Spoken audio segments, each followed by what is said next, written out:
With winter fast approaching, Freiburg faces danger from many corners. Freiburg's defenses are still in the planning stages, army unraised and untrained, and the specter of starvation looms over the city's swelling population.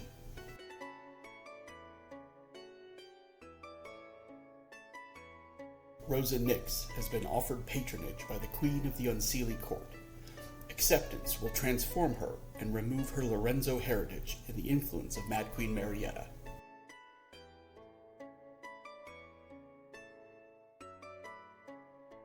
Arthur Wolfe has taken an oath to be the Ruck of Logan Seeger, the Iron Prince of Freiburg.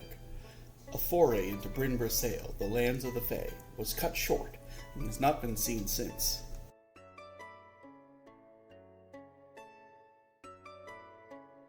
Gav the Grin has offered a proposal to one Hannelore Erhoff.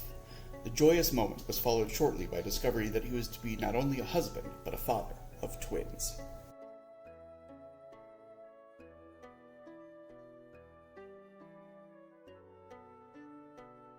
Len Kostin has sheltered Kathrinia Fischler Dimitrotova, the widow of Gaius Ilya and the Matushka-appointed successor to the throne of Usura. Posen moves to intercept the army of General Montague, but Len and Kathrinia move to warn the general of imminent danger. Honorine Rosemarie Tiffaine Seiss-du-Seiss struggles to create a safe harbor for members of the Seiss-du-Seiss family. Her aunt's position in court grows more tenuous with each day, while Honorine's cousin Charlotte seems blissfully unaware of the dangers. Hans Ulrich has been returned his memories by the Scottenmann. Hans has discovered he was a Reifenstall, former Imperators of Eisen. He rides, with more company than he expected, to free his sister from Hilgrin's treacherous ghosts.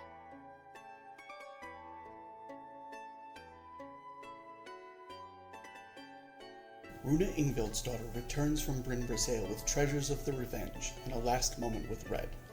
She is burdened with more questions than answers about the runes, Valhalla, and her mother.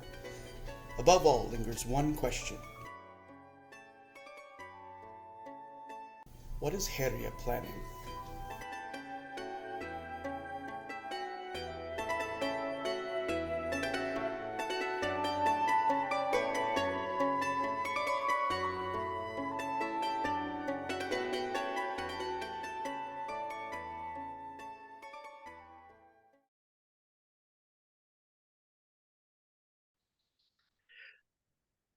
We open up not in Freiburg, but several years in the past with a teenage Hans Reifenstall sitting astride horseback across the field from his mentor, General Strauss.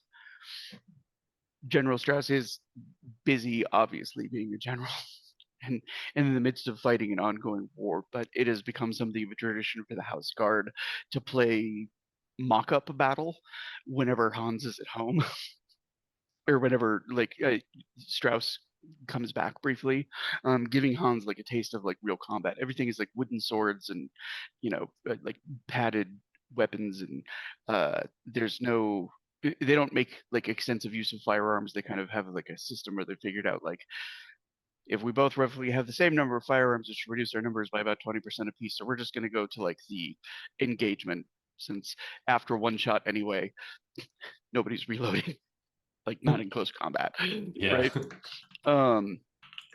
So, Hans has had like weeks to like brainstorm his strategies and come up, you know what I'm saying? Like kind of like, like the football quarterback in high school was like kind of trying to draw up plays. And so like, it's been like that for the past several weeks of like, how many forces you're going to have, you're fighting against him, and the, the practice of it takes a lot of his mind up during this time. There's the practical lessons of how to lead from the perspective of like discipline and command and morale and stuff like that. Those are things that Hans is never really going to have much practice at until he's in the field. But this is like a mental exercise, like chess. And so he has plenty of times to play by himself that now he gets like test on the field. So, um, General Strauss kind of looks across the field at him, and Hans's father is watching as this goes on. Um, and uh, Strauss kind of, whenever you're ready, call the first command.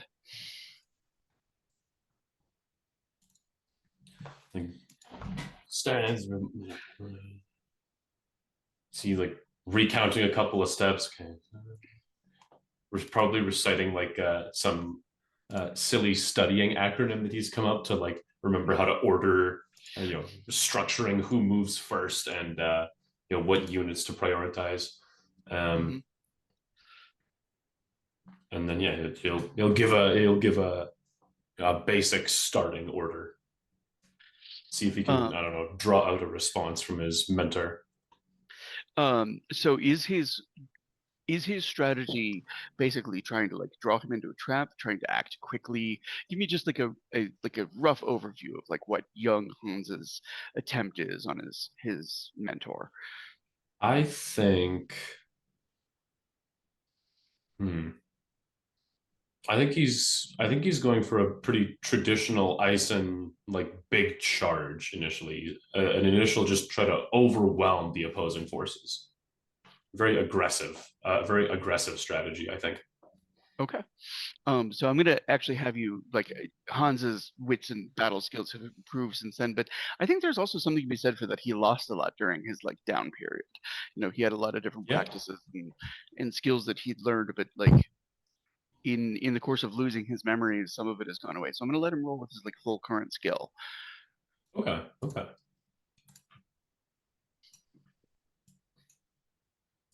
So let's see here. I assume you'd like from me wits and strategist, Commander. wits and commander. Yeah. All right, perfect. Yeah, I think.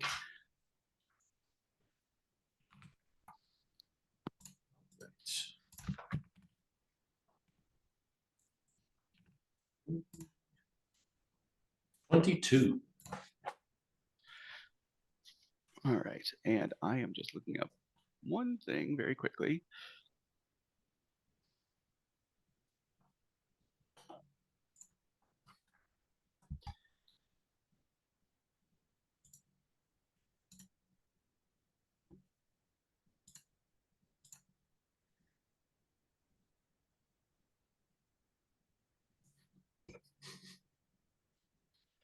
Um,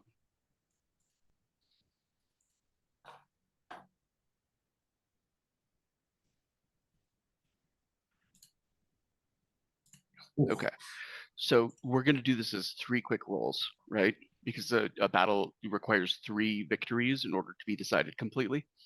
Okay. Damn it, I accidentally closed my character sheet. Now what you do that for? You can you were rolling 63, so you can just input that twice more. Okay, 6 keep 3 again. That's 21. Ooh. Right. And last one, here we go. 31.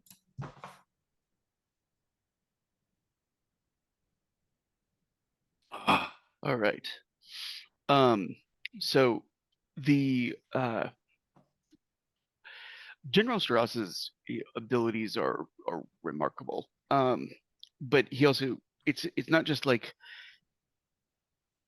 many people have told Hans that he's talented, that he has potential, that he has a knack. Does that make sense?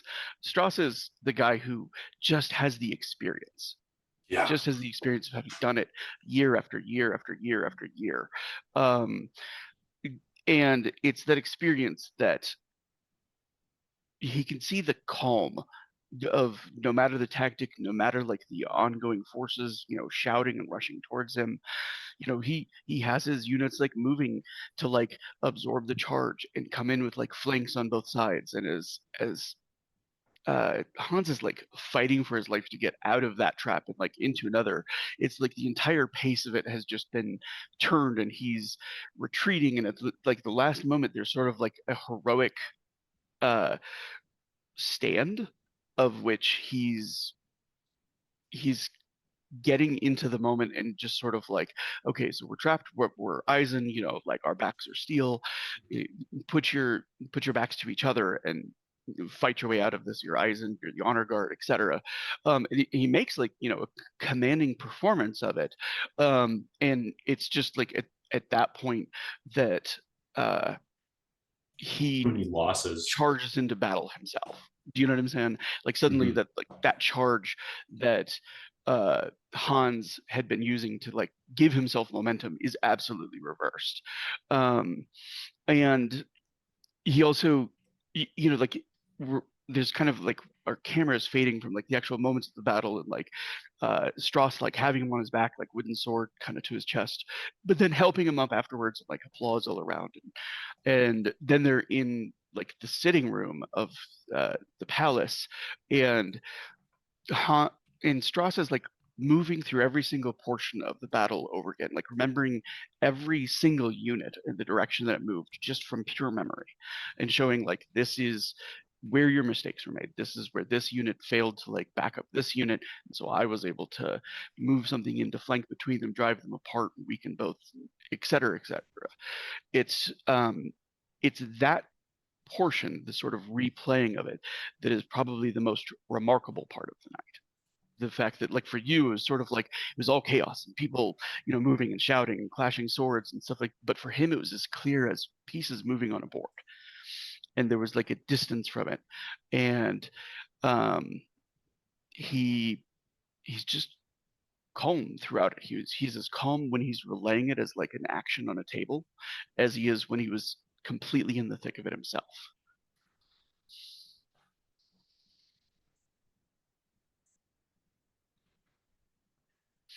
Um, so he and he kind of pauses and he looks to like where Riefenstahl had been sitting. He says, "And you were distracted by that." He kind of taps like where on the board Hans's father was going to be at.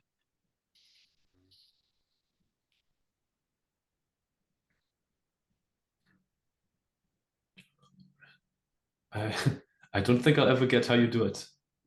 You maintain this, yeah, you know, almost serenity in all of this. It is remarkable. It is admirable. I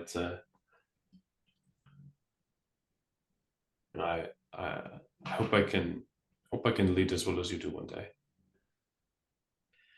He says, I've had many discussions with you about Style and Unabwendbar, the two main schools of Eisen. He says, for my part, he says, I knew long ago that I was never a man who would command loyalty from the front. He says, not in that way. He says, my men know that to them, I will move them as I need them.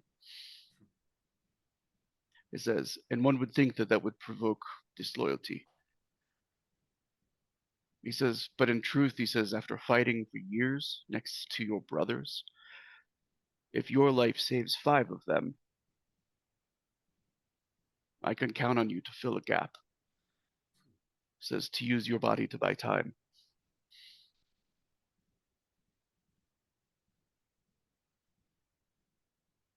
I've heard people, well, I've heard you talk about it mainly. It always seems like it is one or the other. Has there been a commander successful in a combination of leading styles? Says one would have to master both techniques to be able to make use of both. He says, and I have found that the study of mastering one to be a lifetime. That does not mean that you may not. I mean, I do not wish you a life filled with more war than mine,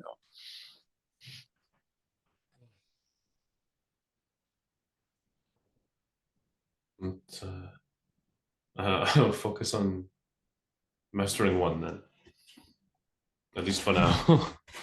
He says, always. He says, one for now.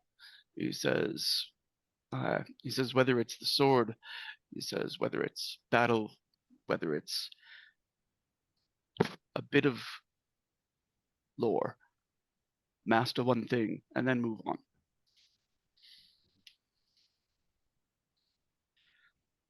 He stands from the simulation table and salutes the general.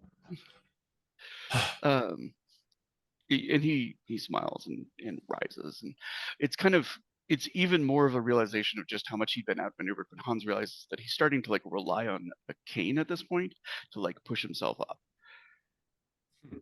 And he still was able to like put Hans on his back and put a blade to his chest. Wow. So, and that's like much more a matter of like the ability to just endure and ignore pain for a long time.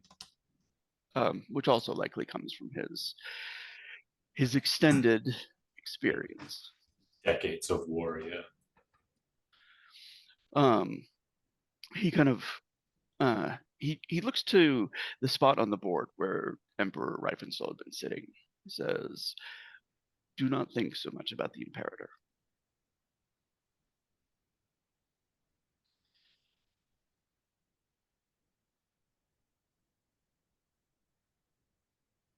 I know that's hard to do. Right now, you look up to him. You want to be like him." He says, "But he has never stood in the shoes that you are going to be filling. He's never commanded a battle. He has never fought a war. He has trained you to do so, but it was not his training. Perhaps if it was, this war would have been over a long time ago."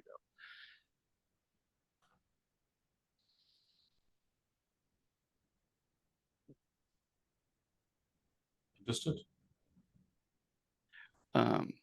He kind of reaches out and he puts a hand on Hans's shoulder.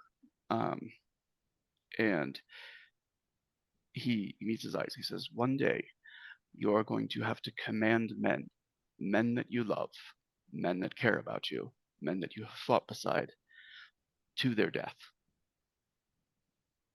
You are going to have to make that choice. Your heart can be cold when you do it, or it can be warm, but you will still have to make that choice, or others will die."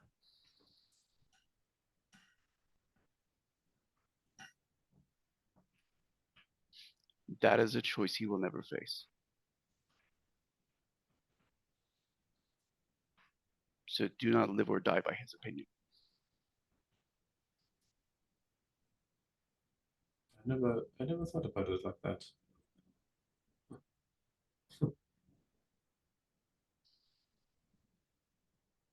And he just sort of, he pulls Hans into an embrace and, pecks him on the cheek. And he kind of smiles and he says, "I've never had any boys of my own," he says, "but if they were, and they turned out half the man that you were, I would die proud of them."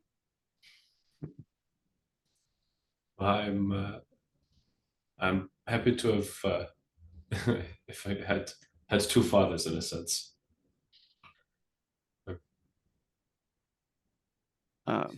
He smiles at that.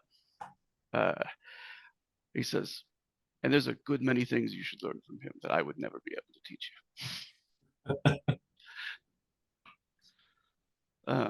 And he turns and he goes at that. And we kind of cut back to free work, and it's late in the evening. The memory of kind of the ghostly figure that Hans had seen outside of Honorin's home, triggering the memory of where he was.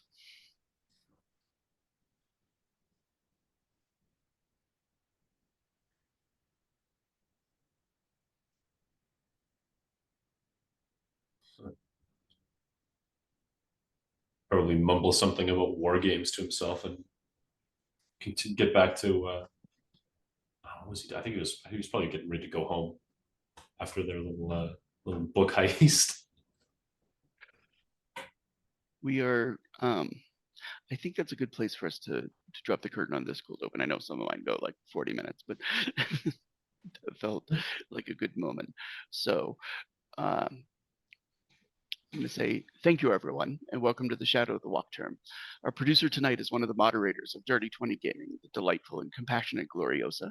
Our lore master for the series is the beautiful and benevolent Syndra. Before we get started, I want to give a content warning. While the spirit of 7th Sea is swashbuckling adventure and shadowy intrigue, the story will deal with mature themes, including death, loss, suicide, and grief. Aizen, our setting, is recovering from a 30-year civil war over religious differences. It may get dark sometimes, and there's no shame in bowing out if it's not a place your head can go at the moment. So, without further ado, I'm going to have our savvy swashbucklers introduce themselves. I haven't messed that line up in a while. Our savvy Last time it swashbucklers was introduce sexy themselves. swashbucklers. That was a deliberate choice, though. Starting with Hans. I feel like that's the first time. That might be the first legitimate fumble of that phrase. Which is impressive in this run. Well, thank you. But yeah, hello everybody. My name is Rory. I'm playing at Mr. Succession, I guess. Big shoes to fill, etc., etc. So many different titles I've assigned him over the course of this game. Everyone's most beloved soldier boy, You. Hans Reifenstahl. You can also find me here on Wednesdays.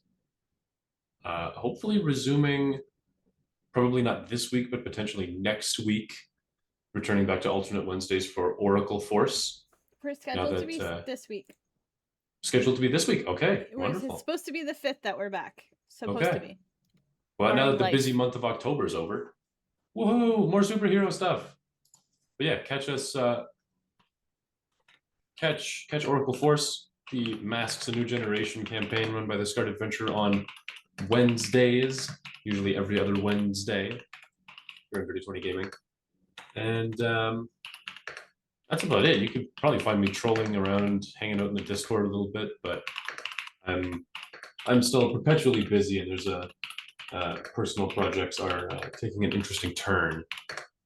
There's probably going to be announcements later. Well, that's exciting. But yeah, Pumpkin. Sorry. Sometimes you just need to stim. You know what? And with that, I'm gonna pass the talking stick over to Ruth. Hi, I'm Ruth. I am here today as Runa. You found me. I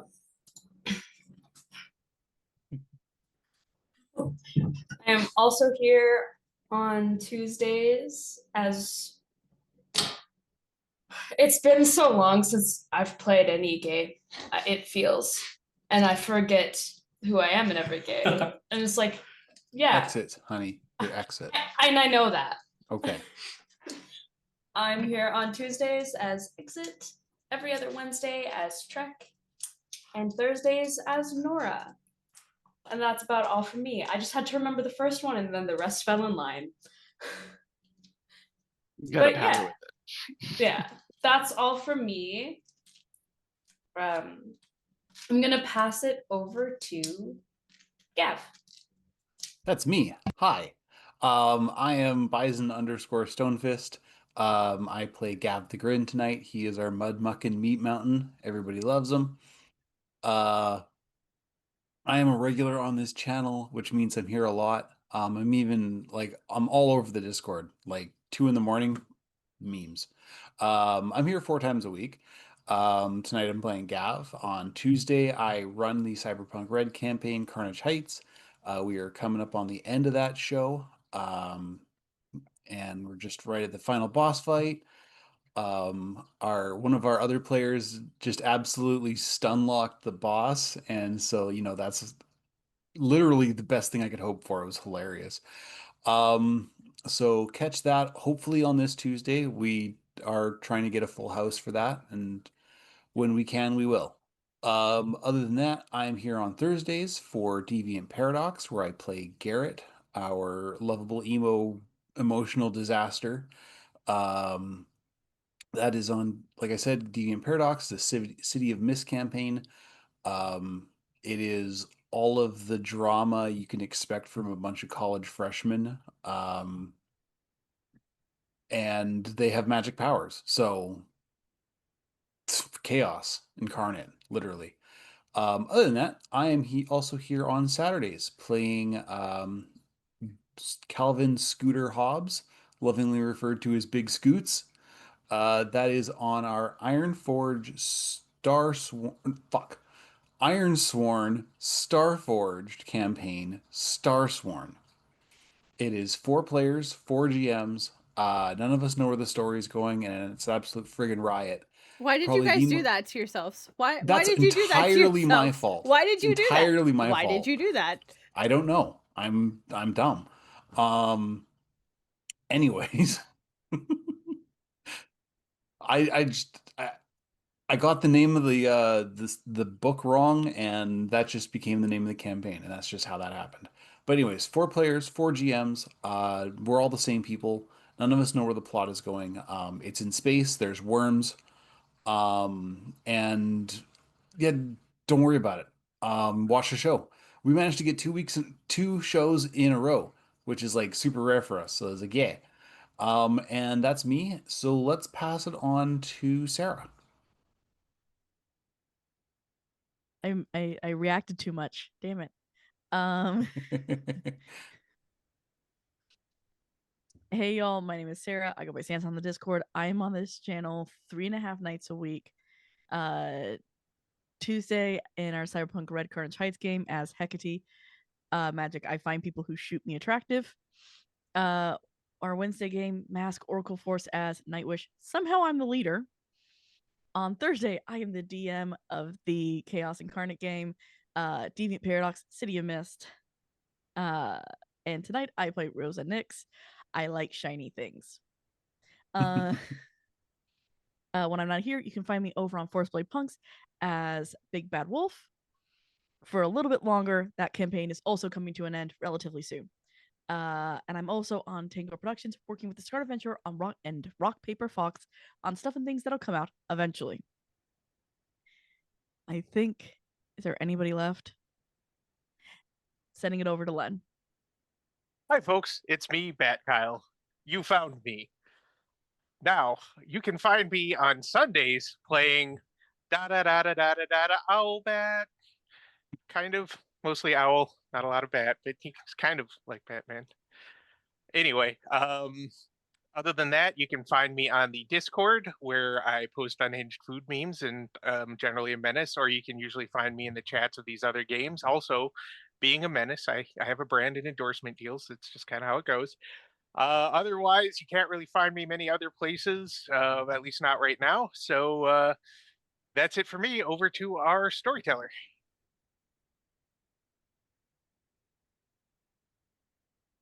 Good. I do I am the believe storyteller, and I am the we forgot Shadow we forgot Wachtturm. You forgot about your wife. Oh, I was yeah, like, I haven't had hello. edible. Hi, I'm Blaze of Gloriosa. I'm invisible. I'm better known around here as Glory. I haunt the Discord probably more than is healthy. Probably. Not only do I stream on my own channel, I'm here producing on alternate Wednesdays for Oracle Force starting again this week. On Thursdays I produce for Deviant Paradox, and I get to watch from the background as they all make not good decisions. I don't think I've seen a single one of them make a good decision yet. They're on that winning streak for weeks now. I'm in front of the camera on, well, sort of, on Fridays for a Shadowrun-ish, like, Gibsonian adventure. We don't have cameras, but I'm playing in that game, so that's a better description. As Echo, our technomancing fashion plate. And today I'm here as our resident noble honorine, who's apparently babysitting her big sister before she shoves things where they're not supposed to go. Again? Again. Phrasing. I said what I meant, and I meant what I said. So now we can talk to Siosa. Now we can talk to Siosa. I am Siosa. I am the storyteller of Shadow of the Wachtturm. And you can find me here on Sundays. You can find me on the Discord. Other than that, I am allergic to social media, so I tend to avoid being on anything. Just find me on the Discord. So I am going to go ahead and, because we were sort of in media res, I'm going to cut back to that. The We starting with a slur against the dead. yeah, so to catch us up from like the last moment, Len had made a joke about the bodies outside not being, I think it was not worthy of a burial in Drakenizen, and that joke had elicited a noise of grinding teeth that had been loud enough that like everybody in the room in an empty room had heard it. To run us around who is there, we have Rosa, we have Len, we have Gav, and we have Honorine. As well, we have the unnamed, well, not, she has a name, but she has not given it, member of the Nibelung, who was the one who confirmed that the Drakenizen was Drakenizen. We also have the Iron Prince of Freeburg there, which adds a layer of complexity as well. Arrayed on the other side, there is the old man that has also figured into the flashback that we've just had, and he is flanked by two other members who do not yet have pictures. One of them is a member of the Freeburg Gazette that Rosa had last encountered when she dreamwalked, and she startled him, and then the next thing that she knew, he was behind her with blade at her breast before she woke up.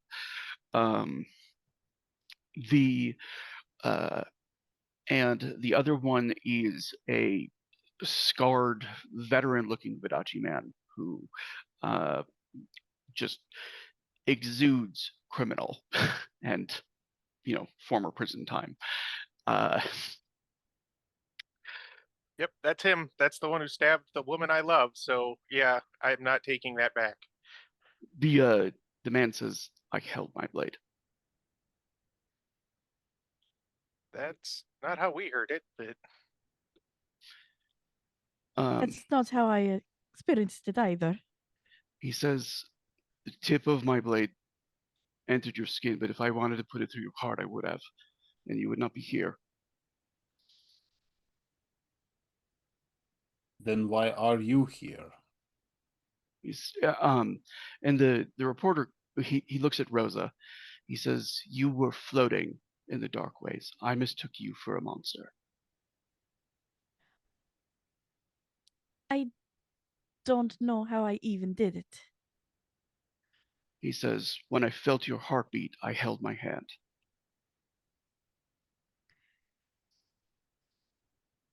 Let me repeat this in a way that I don't think you're understanding. I did not know what I was doing. He gives just like a small nod of his head, and he says, "The dark ways are mysterious to us all, even those who travel there." if she forgives you, I'll take it back, but not before then.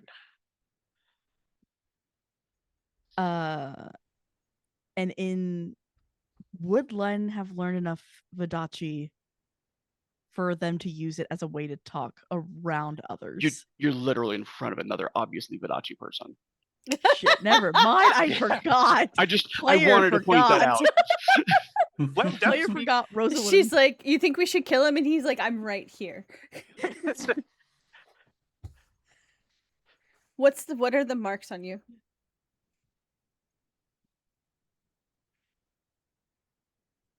What are the what's? You said that they have the hand, right? They both have marks. All of the ones that are here have a complete black hand for their left hand and a black circle in the right. So she's pointing at the hands. What are those marks? I saw them on the dead outside. They marked them as part of our order. And he looks to the older man, the one with the mustache, and there is an absolute tension in the room of they're doing calculus of what to do about y'all, Does that make sense? We're doing the and same calculus. yeah, and it is like palpable. Does that make Yep. sense? Nobody has yet drawn weapons. Um, and the Vidachi, he does say something in Vidachi to the older man. He says, if we kill them, we have to take out the other three too. They'll never stop looking. In Vidachi back, right after Rosa is, and if you kill us, someone will come looking for us. Um, That's what he just said.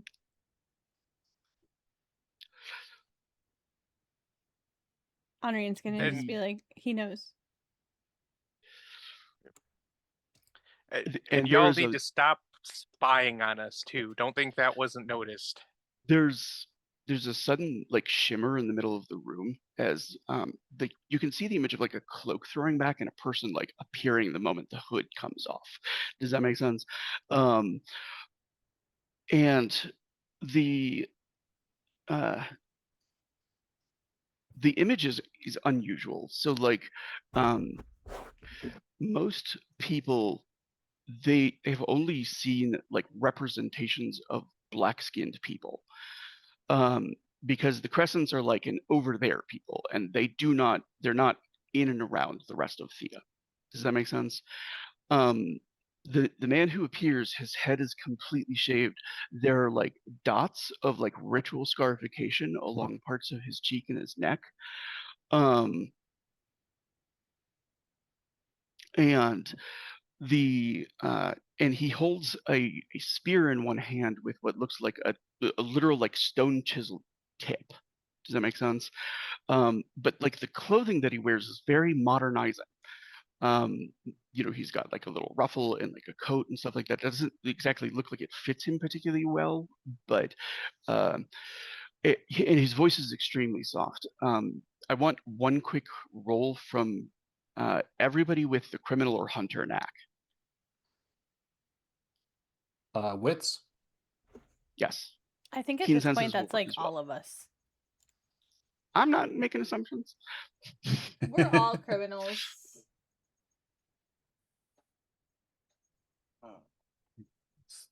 38. 13. Ouch.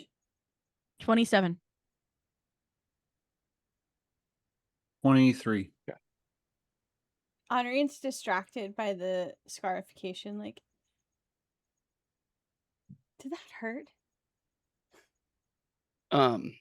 Not that she says that. So yeah, so there's like just like the from the moment that you see him, what are our roll numbers?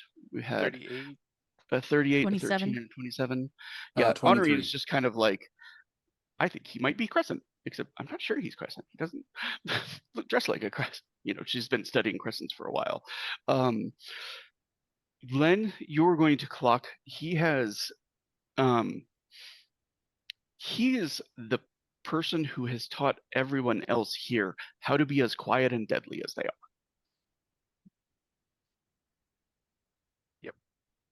All right. Len's just gonna kind of put a hand up, and- just in case somebody's getting jumpy on this side of things. He's just like, and is probably the equal combat-wise of all three of the people on his side put together. Yeah. Okay. Gav, what did you roll? 23. Okay. You and Rosa are both kind of, I'm thinking that you're less picking up the sort of like physicality of like stealth and stuff like that, and more that he's probably the second in command. Does that make sense? Widely respected. His appearance here seems to alarm everyone. And he speaks softer than anybody else in the room. He says, "Judith is coming. It is the time of silence." And Strauss, the old man, he puts his fingers into his mouth and he gives one quick sharp whistle, and looks to the four of you and he says, "It is imperative that you be silent. and like you see other people come into the shadows. You weren't just outnumbered, you're outnumbered by like fully a dozen or so to each of you, as like more people just seem to come in from the darkness and like push into this room and out of the areas that are in immediate shadow. And Rude. like they are turning towards the shadows themselves, and you see like the blades appear in their hands and a tension in every line of shoulders. All of them are stone silent, and like you see the older man just kind of, he puts fingers to his lips at that point, and the silence just stretches on. You can tell that they are working to control their breathing to the point that they won't be overheard. Like, and Len has the impression of like when a hunter is out in the woods and they know that a bear is like right the fuck there, and they're just hoping it'll go by. Yep. Len falls right into it. He's at least as much as he can. Yeah, even those who don't have like incredibly like tense senses and stuff like that, they can hear heartbeats from some of these men at this moment. Honorin's pressed up against Gav. Gav is a tightly coiled spring. Every muscle in his body is tense. Rosa's Len's just holding Rosa close and trying to comfort her. I wish she was pressed up against So Brienne scary. of Tarth, but she pressed up against Gav because he's bigger and scarier. Yeah, and they both the Nibelungen and the Iron Prince are following the both of y'all's lead. They're aware that like while they might know how to handle themselves, they're not like fighters per se. They have some experience, but it goes on for very long moments. The one other detail that I'm going to have some you guys can pick up of the people that are in this room, the one that does not possess like a shadowy hand or like something in is the black person. Like he doesn't have any of the marks that the others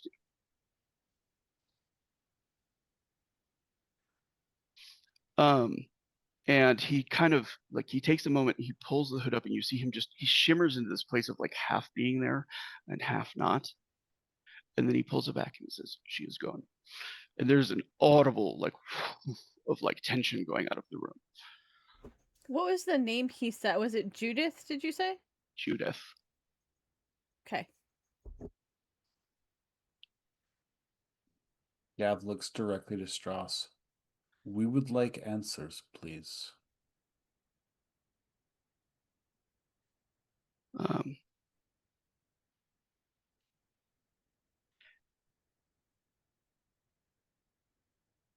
Gav, do you know him? You act like you recognized him.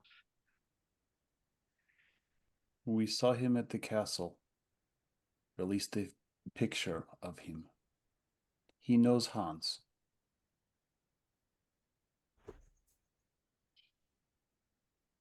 I think he's known Hans for a while now. Gav's like the other not like breaking eye members of this contact with group, Strauss. they're like disappearing back into the shadows. They're So what kinda, was like, the first moving part of back. that again? I'm sorry. I said the other members of this group, they're like disappearing back into the shadows. Like the two that you saw that were with Strauss are like remaining there, as well as is the one with the cloak. And like Strauss is kind of clearly weighing things, and the one with the cloak speaks, and he says, "My friend," he says, "I know your concern." He says, "But these are allies when we most critically need them."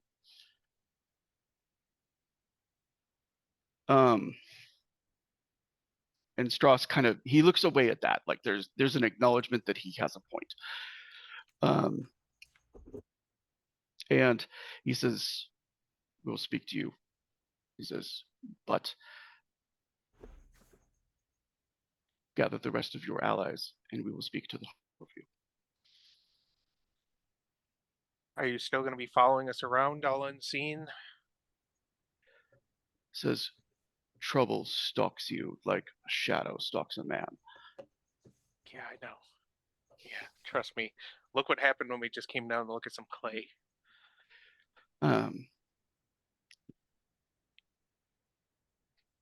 He says, but my friend is right. I do think that you can be allies, that we do not have to be enemies.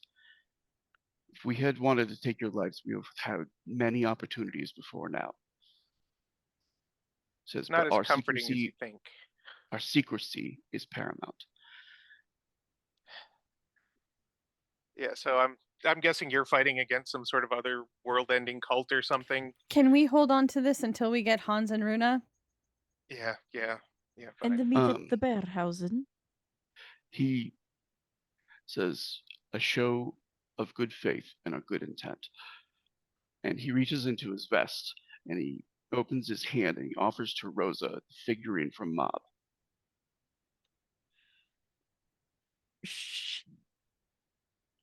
It's immediate. What is he Almost like doing a with s- that? Almost like a Honoring snake, this. like pulls it out of, takes it out of his hand far too. I don't want to say violently.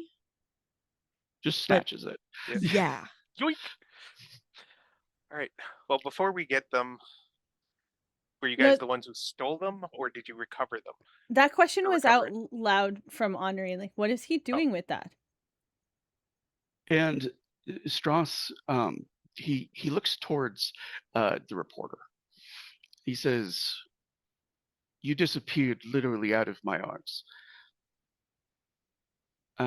after our encounter. He says, I went to check to see if you were alive or one of the untangled.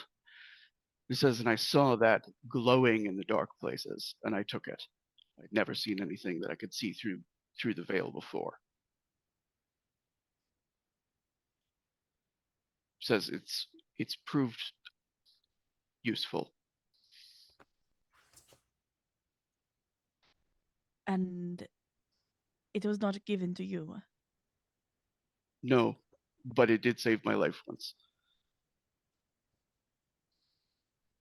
I wonder if that means he owes her a favor now.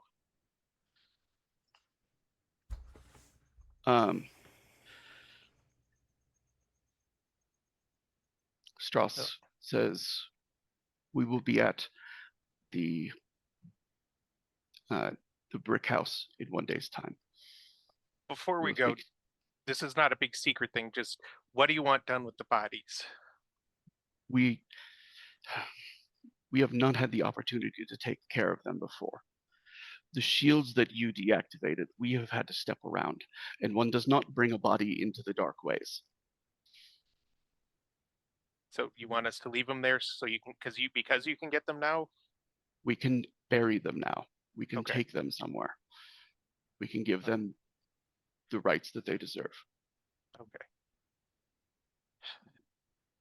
Well then, I'm sorry for my harsh words said in lack of understanding. It struck a sore spot. Says, Yeah, I have been unable to tend to them for years. I get the sore spot thing.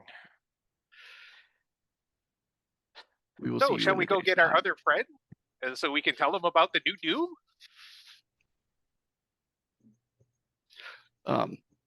But they, like, all of them disappear. The last of them is the one that's wearing the cloak. And he kind of like takes and crosses a spear across his chest and bows in salute before like pushing it up and then disappearing again. Wait, He's I the need only language one that lessons. seems to need a cloak. What's that? I said, wait, I need language lessons. It's only when the last guy leaves that Gav finally seems to detense. Rosa doesn't. I'm not a mod. I can't kill that. I got it. You already got it? I got it. Thank you. All right. So I'm assuming then. everybody's getting out of there probably as quickly Yeah. as they dare. Post haste. Yeah. Let's not Rosa's not saying experience anything else. while we're down here further. Mm-hmm. I wouldn't mind having some Draconizing though. So honoring, I don't know what everyone else is doing, but honoring pretty much as soon as they get free, she's like, let's get everybody and let's go to the quiet room at the bear house and don't say a word before we get there. But before we get there, does the Iron Prince need to send for guards and get started on that, or can he take a little more time? I think the circle's Iron pretty Prince guarded. is like, I don't think we should send troops down there right now. Okay. It says, I don't think we should do anything that might make anyone in the city aware of what is down there just yet. That's fair. And he looks to the Nibelungen, and the Nibelungen is like, we are sworn to secrecy in all matters of Drakenizen, and she kind of like, she looks like this is clearly not just about Drakenizen. Does that Yeah. make sense? But she says, and I couldn't honestly tell you what I saw. Also fair. Well, all right then. Well, you're going to make your report and you'll be back here at some point, correct? She says, if you would have me, I would be at this meeting at the Stone House. I think it's hilarious and none of them can remember the name. Gav's like, it would be our honor. Sí, per favore. Yes, please come. All right, so we're sending runners for Hans and Runa, or some of us just gonna go get them? Probably a good idea to go personally. Yeah. I'll get Hans, you get Runa, meet back at the bear house. Don't. Okay. She's pointing at Lynn. She's like, don't tell them more than just that we have to talk. All right. So we're going to cut to Runa now, who had, I think you'd say that you had been going to Geralt's like after Gav was like pulled away.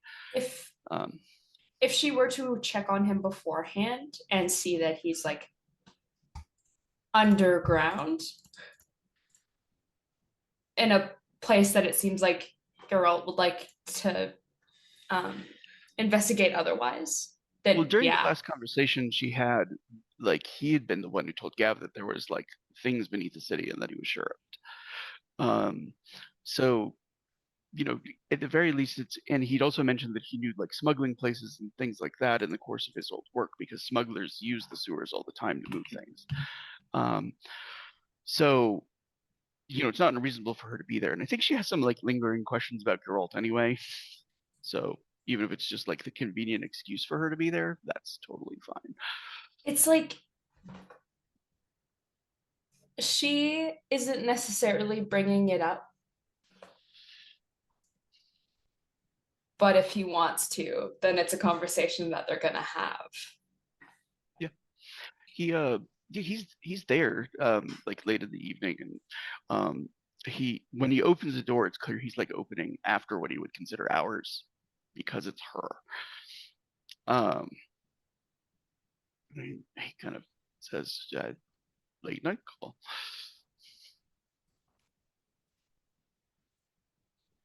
Says, I trust you're not here to do some shopping. Not this time, at least. Says, you take some tea? Sure. Yeah, he doesn't like bring her like into the shop. He actually like brings her around to like where there's like a very small like living area that's sort of suggestive of like a captain's cabin. There's like a map on one side that, you know, like there's so many notes on that map that pirates would probably pay through the nose for, as far as like X's here and there, and you know, just like It's places like, of interest. And like for basically as long as he lets her, she's just like trying to read everything on the map. So like the most fascinating part of it is not like the map of Thea that she's seen variations of many times. The most fascinating part of it are the smaller maps of different island chains that she's never even heard of, like whole little archipelagos that are drawn out in some detail, and you know they're like, you know, some big skulls on some of them and like X's, and it looks like some of the notes that she recognizes from like a master navigator of how he would like differentiate things by wind and latitude and longitude. The one of the sort of difficulties, I get my latitude and longitude mixed up. Which one is like the east and west? Latitude. Latitude. So one of the greatest Latitude's difficulties, up it's and down, easy for north, any south. navigator to figure like north and south. Does that make sense? Like almost everybody with like a dot in it is able to calculate how far north and south they are with no problem. But east and west is about hours. It's about like time. And there are no reliable timepieces or ability to tell like when you've entered what is like effectively a new time zone. The only people in the world who are capable of doing it are Montaigne, because they can leave a clock in Montaigne, portate it through the space, and check time in comparison to like what they have. Mhm. So the fact that he has both accurate latitude and longitude is a big deal.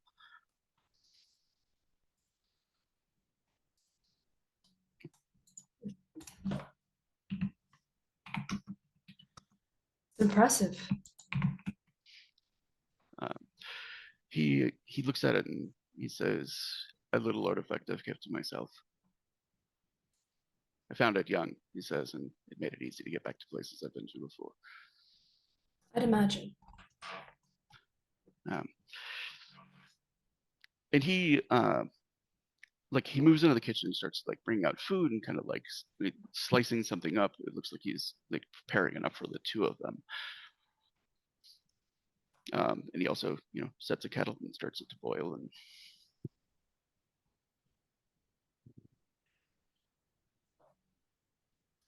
he says, "You look like you have some questions about your mother and my relationship."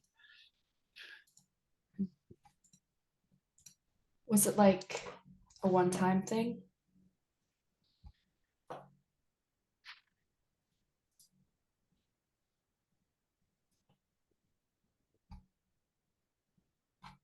I was aboard her ship for a few weeks.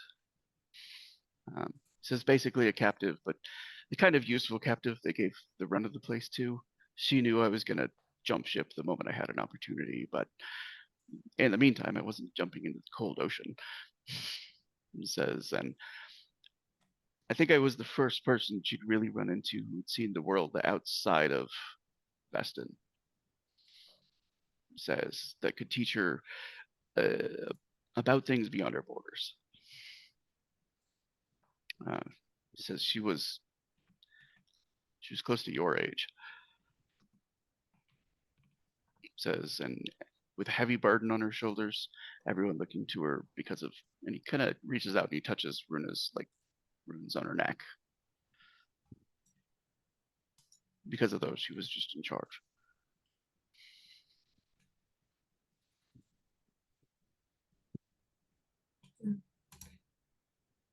From what I understand, she always demanded respect. He says,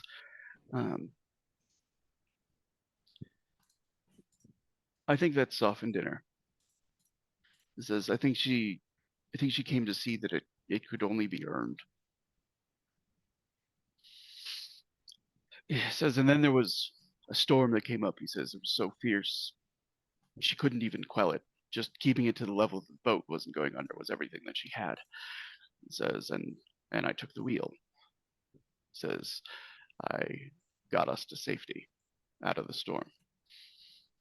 And she made for port and let me go.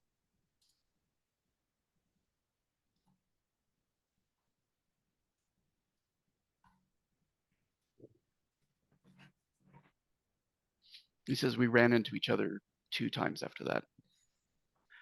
He says both times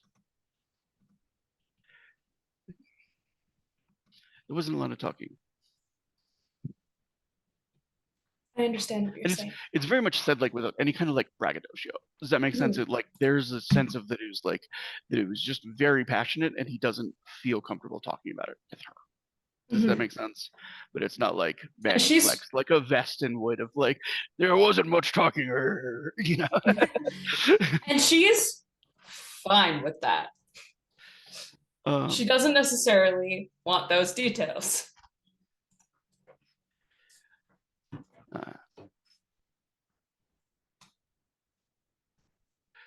He says, and both times she stole something from me.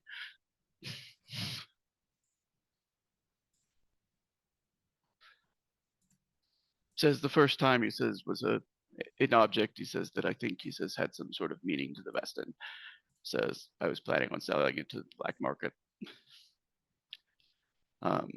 Says the second time was a shirt.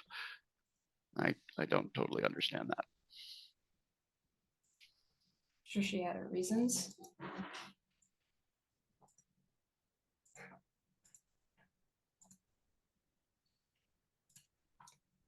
And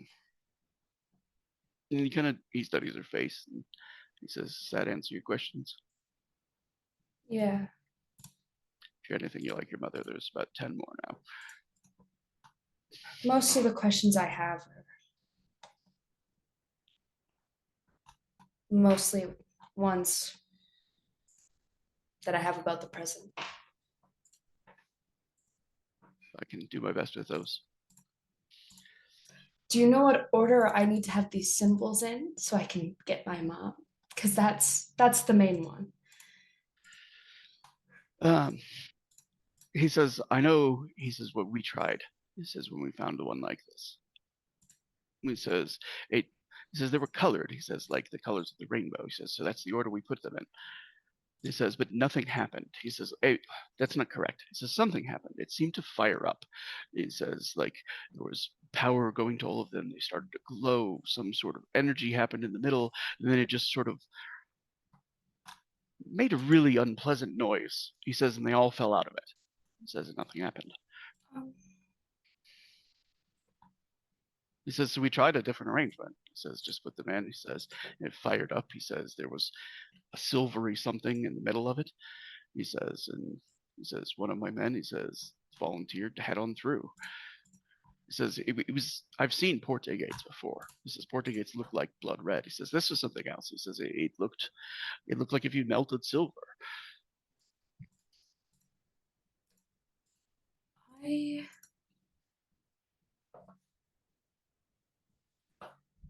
I didn't ask if they were in an order. We could do that now, I think. I hope. Maybe I can figure this out. Says, good luck with it. And like her next thought is to try to talk to Gris again. Because that was a question that she didn't ask. Yeah. Is if they were given to her in a certain order.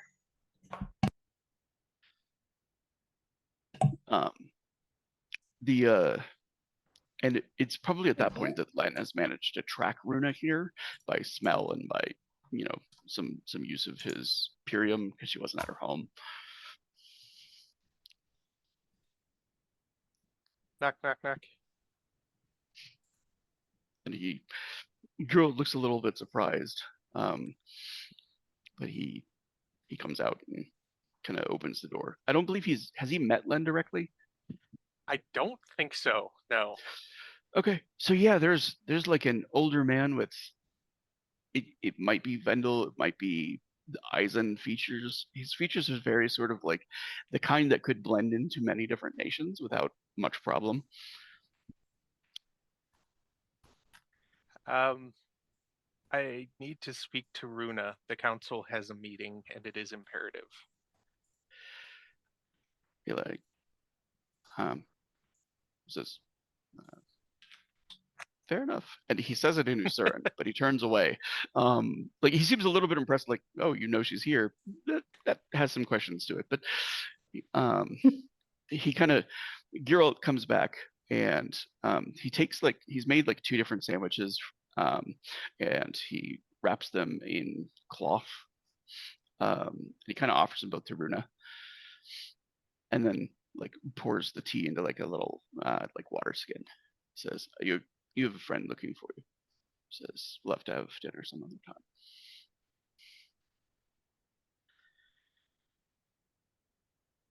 We can make that happen.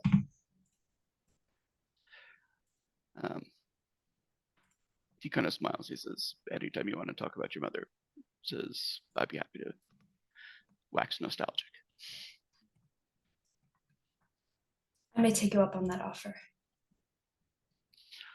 I've been missing her more and more. I wouldn't mind seeing her again. Me too.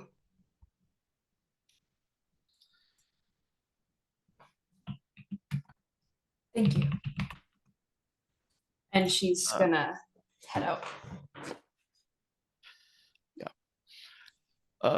They are like enormous sandwiches. Like he has filled baguettes with meat and cheese, and what looks like it's like. And there's certainly more than like for just Runa. Looks like he just gave the other one because Len was there. She's gonna hand one to Len. Be like, Len- I can't eat these both. Thanks. I haven't had a chance to eat yet. I can't answer any questions until we're back at where we're going. That drives me crazy, but let's just get there fast. Sucks to have unanswered questions, doesn't it? Yes. And we can cut to Honorine finding Hans, probably like right outside his house as he's getting home. Is he getting home from guard stuff? Yeah, from the guard station. Yeah, he's getting home from work. Honorine can totally clock that there is a young lady that has been waiting for several hours for Hans to get off work. You know what I'm saying? Looks like she might have prepared a dinner of some kind for him. Honorine knows the move.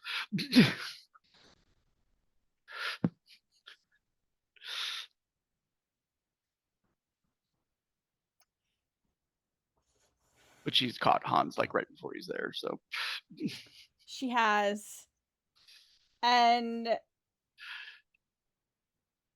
she's gonna tell Hans that there is a council meeting. Oh. I'm so sorry to catch you. And she's come straight from the, so she's got fucking like the base of her dress is wet, and like she's what? And muddy. And muddy. I mean, I don't know if she actually has like Draconism sitting on the bottom of her dress or just regular mud or what, but she's like, unfortunately,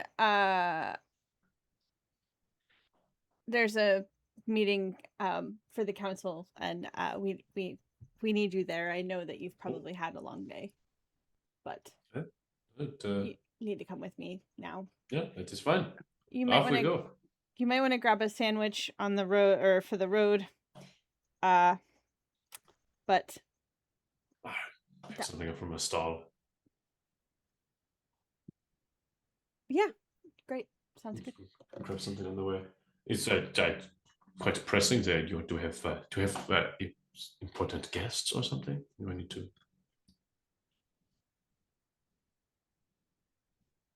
In a manner of speaking. Okay. But not rummage. really. rummages in that little bag and like preemptively put his gauntlet on just to kind of keep up some appearances. Yeah. And so she's going to just be like, kind of like throw a glance toward his house and silently send up like a sorry. Yeah, she like the girl kind of like she waves a little bit, but she does like spot Hans, and she just sort of like there's like an internal calculus of like play it cool or throw caution to the wind. You know what I'm saying? And she decides that playing it cool is not really her forte.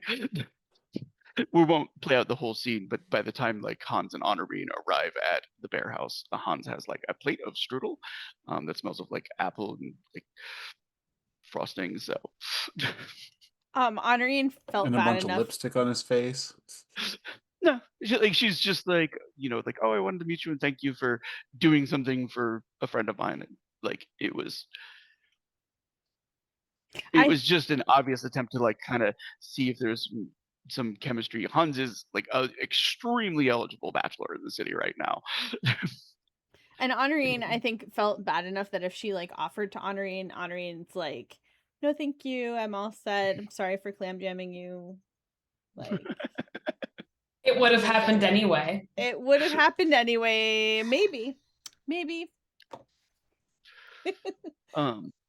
Yeah. So she's Okay. pulling Hans into the room. I don't know how soon after Runa, etc. Yeah. So the group is assembled inside of the bear house, and I believe has some news to share with As each soon as Len is like, I can't tell you any information now, she's power walking. other. They're Yep. doing that weird power walking race that usually men do with each other, like when It's they the fall power into walk of an angry Vestin woman. Yeah, no, but Not But when she quite a just murder really walk. wants to know the information right now. there's a particular power walk that men seem to do when they're in this weird power walk race with each other where they can't run, but like they're racing with each other, but they're just going It's to the same stride, place. the Yeah, long stride. Yep. And someone with Long- short legs can't keep up. Is all I'm saying. long stride Yep. versus the like really fast pace. Trying to Yep. figure, trying to beat each other to like the office or something. So there's one more kind of observation I want to like throw in like before the meeting gets started, which is that when Rosa comes to the Bearhausen room, the silent room, she doesn't realize the degree to which she's been hearing music in the background, like of just walking around, until she steps into the room and for the first time that song stops. Or is it because Gam Gam's not allowed in here? Yeah.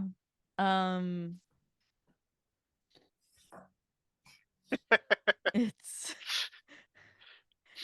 there's an immediate freeze. And then I don't know if she means to, but she starts to tear up. Are you okay? Rosa? Sweetie? I brought you half a sandwich.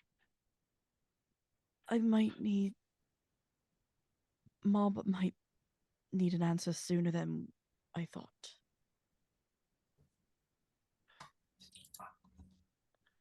Well, Or we can. Well, Can no, it- we really need. Go ahead. Sorry. I was gonna say, does it need to happen now? I don't know yet. Well, then let's fill in Hans and Runa. Let's do that. That's more important anyway. Those creeps need to be taken care of. I can't believe they stole from you. Rude.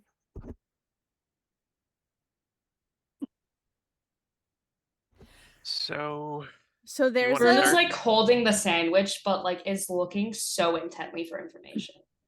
so there's a That thing I Honoring's went. not really sure Problem. where to start, so she's like glancing at Gav when he starts to talk. Sorry. One of the members of Felix's gang, he fell in the hole.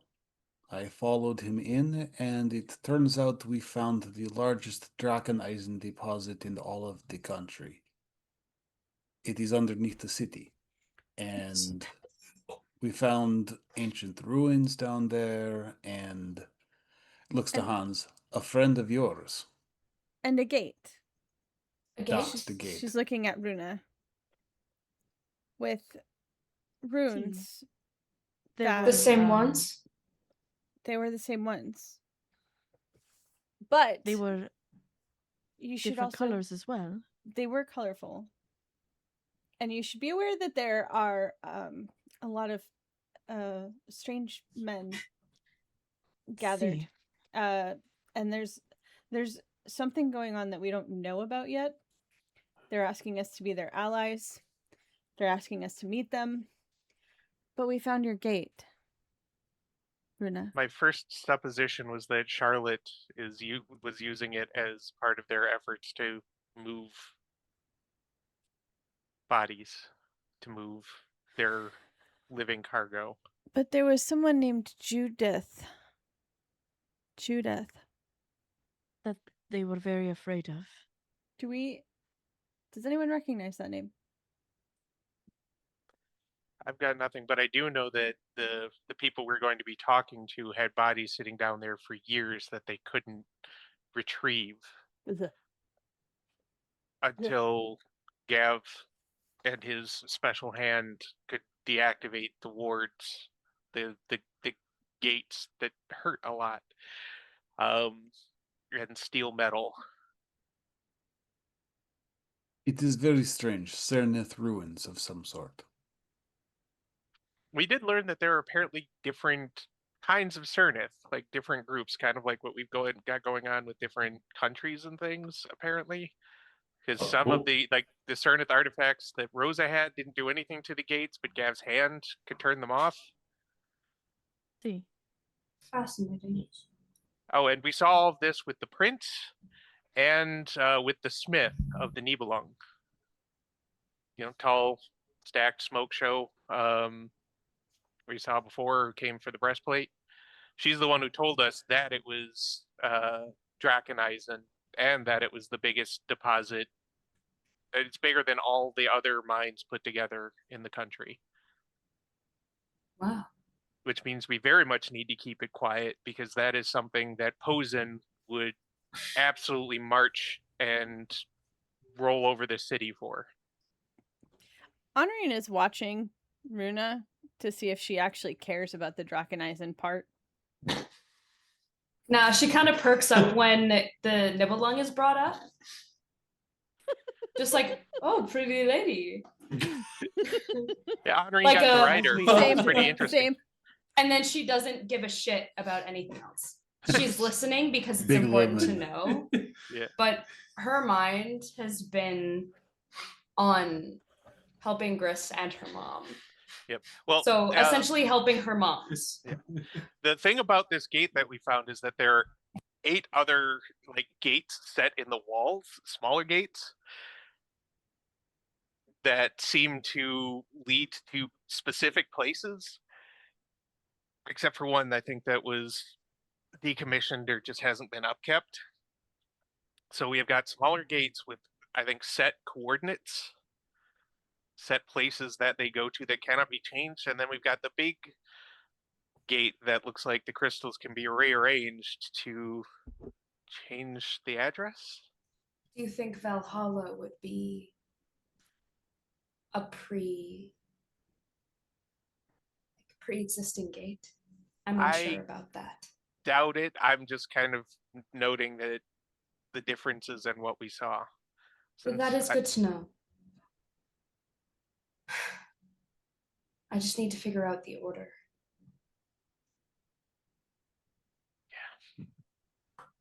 Also, can your occlusion, your rune you used to mask this room, can you have multiples of those going? I can't remember if we've covered this before. I can have a certain amount of runes active in on an item or a surface or a room. But Well, I asked that because it might be nice to have on my place, maybe, but the bigger thing is the group that we're meeting, they can apparently hide and move through shadows and affect, slip into some other world, some realm that we can't see, and they can watch us. They've been They kept watching calling it us. the Dark World. watching us. Well, who? And I haven't been able to tell if they've been looking at me. I had no idea either. Whatever they can do, apparently you can only see them if your spirit, your soul, or whatever isn't in your body. One of them, he's gonna kind of put an arm around Rose's shoulders. I don't know how I did it still. But they were also able, and I still have the mob thing on me, right? Yep. Because I didn't get to go back. They were also No, they able to did see again. this. No, I'm just kidding. He's Son of a drunk. bitch! He's so fucking funny. They stole No, it I already. There's a Kender in the group. He just Oh keeps my taking God. stuff. That'd be so hilarious. And they found this and stole it. The other thing Luna's is very much listening, but if Honorine is still like keeping an eye on her, it's like her mind is somewhere else. and Gav, you said you who was this guy? I don't remember if you said Wait, before. yeah. Huh, Gav, you said you met someone who knows me in We- this fucking weird. We saw piece- his Huh? portrait at Gotskirke. Oh, Old man, many scars, mustache. Bald. oh, Gav Walks could with draw a decay. picture of him that Hans will immediately Yeah. recognize. Like, Yeah, I'm not even Gav gonna gets require probably a gets roll. the broad strokes down and shows Hans. And he's like, I already know who this is. Huh? And Hans had seen a ghost of him as well. And he was also the one who was following the Nibelung, the smith, when we were all convening in the sewers to have before all this really happened, before we disabled things and found the gate. He was the one. I spotted him following her when I was all, and dive bombed him to drive him off.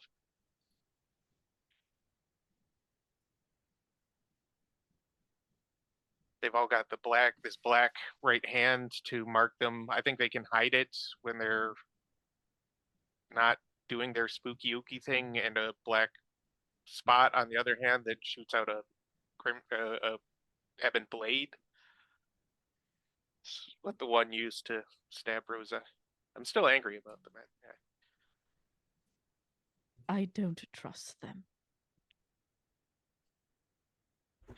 It's hard to trust Is there anybody. is there a reason why you don't trust them other than the blade to the throat, which is a valid yes? Just Well, it's that, and how do they do that thing that they're using to watch us? I None of assume us it's know how they do it. If I could figure out how to do it, then maybe I could trust them more. But What did you say they called it again? The Well, like dark- the word? oh, no. Is player getting that right? Because I heard the Rosa- I was thinking it was the dark place. dark place, They- dark world. They referred to dark ways, dark paths. Hmm. Both. they called themselves an order, but it could very well just be some sort of crescent version of sorcery that we don't know about. What? What's strange about it is that there were members of multiple ethnicities who possessed it. It is not blood. Yeah, and also that guy's dead. He taps the He drawing. He's not dead. he No, also he corrected very us on the much- length of time. See, Hans is like, yeah, that's him.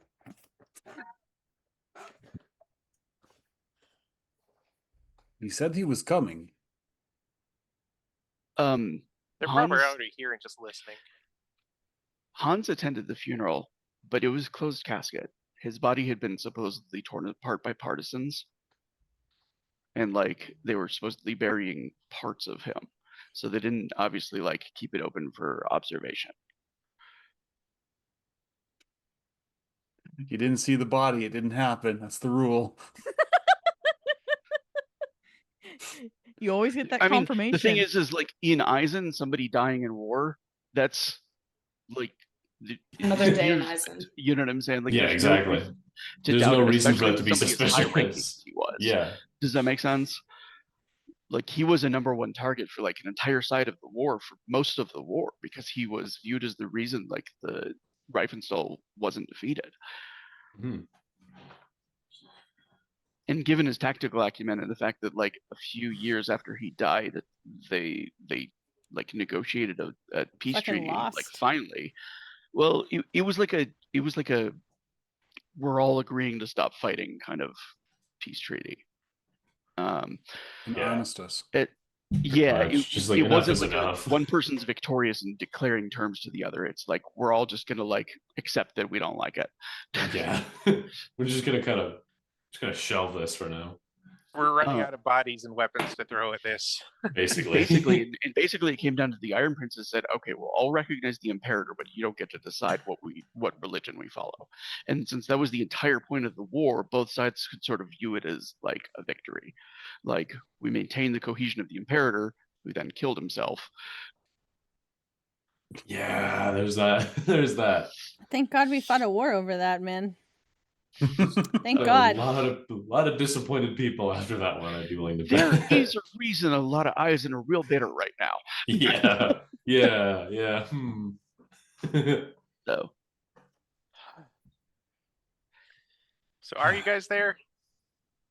It would shock me if you're not here. Are you there, God? It's me, Len. Should if we look anyone's- downstairs? Is anyone like really thinking about them? Well, yeah, kind of. Shockingly, as it may seem. Because Runa can figure out where they are. Len's is actually going to get up and open one the of door them. and look down the stairs and see if he notices anybody. Bald guy with a cane, maybe. Who knows? This seems a little silly. Veronica seems very engaged in a game of solitaire. I love Veronica. Oh, I guess we wait. Should we order out? I don't think I have enough sandwich for everyone. Yeah, I mean, you guys are gonna have some of this strudel. I mean, there's not. It's not Rose- enough for a ton of us, but I mean, there's you have a bite at least. It's good stuff actually. It's quite good. Rosa has an idea. I want to go to the shadowiest part of the theater.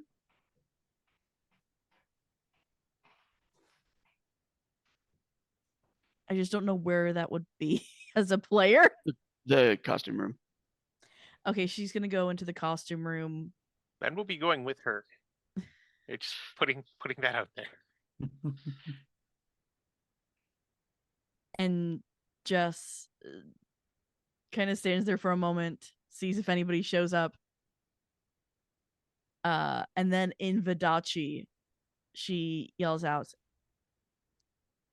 "I thought you wanted to talk. Are you going to come or not?" They set a place and a time. They did? Yeah, they said the Stonehouse the next day.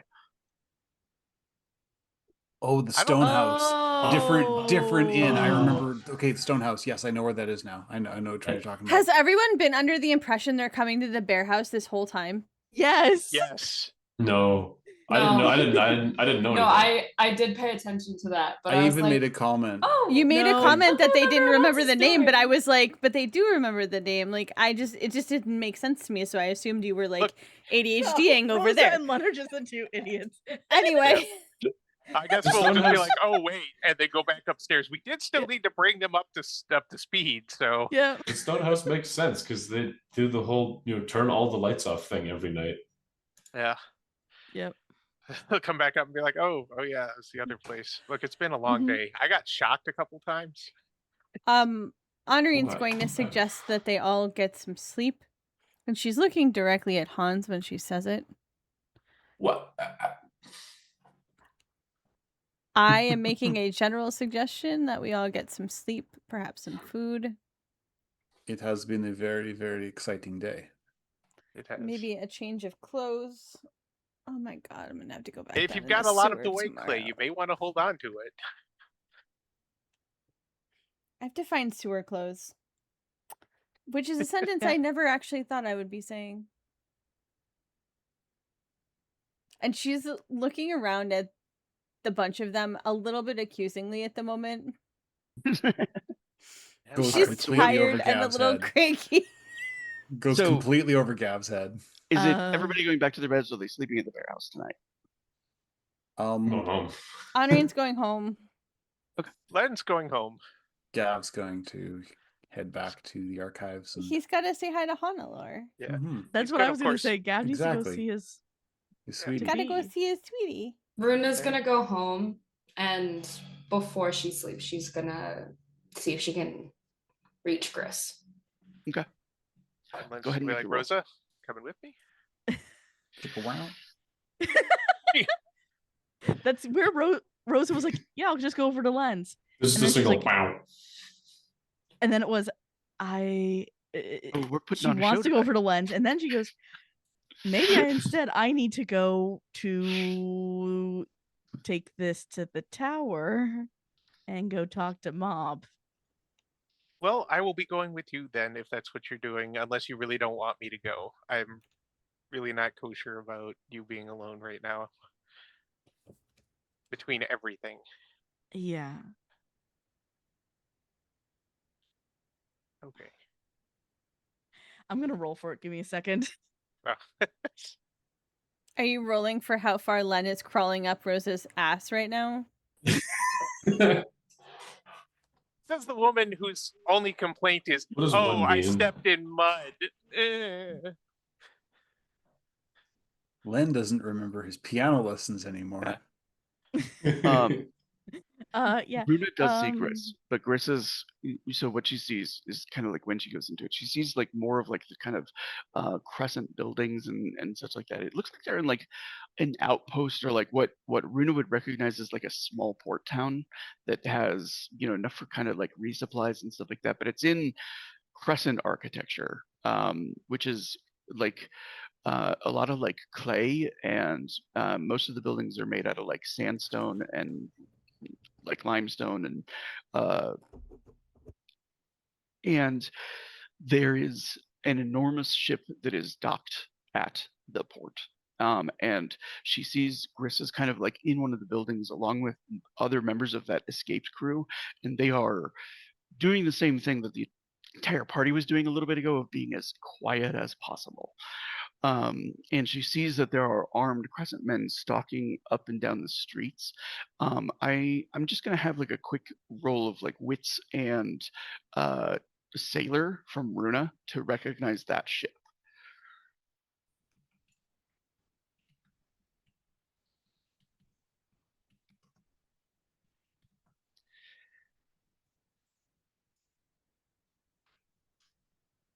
Oops. I almost just typed out 6 keep 3.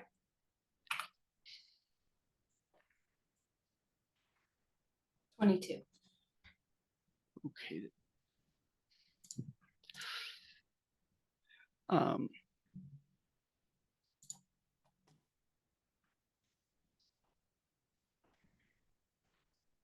it is not a hard roll, and the reason it is not a hard roll is because the ship is infamous.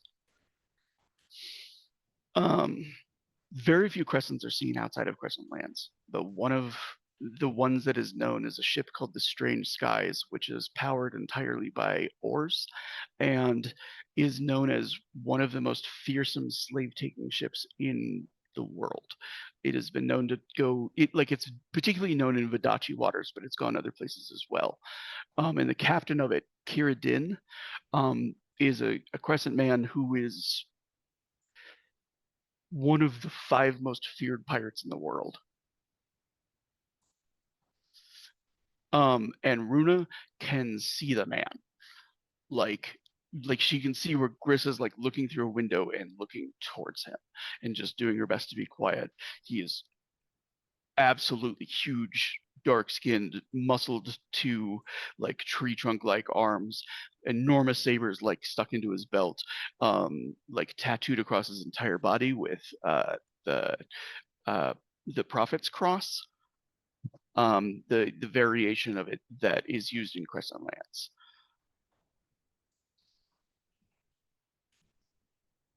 There is no communication during the time. Does that make sense? Chris is like not able to like go back. It's just sort of like watching as this man is sort of casually like searching the town for signs of like Chris and the other survivors, and they are just hiding. Is there any like indication at all that she like knows that I'm there? You don't think that at the moment she like how there's sort of like an awareness roll to like know that you're being watched? She did not make that roll. She is in danger and focused directly on that. She'll call again later. You seem busy. Yeah. Because like seeing him and the ship Like Rune is holding her own breath as she's seeing what's going on. So she acknowledges that now's not a good time. I'll call back later. Yeah. Yes.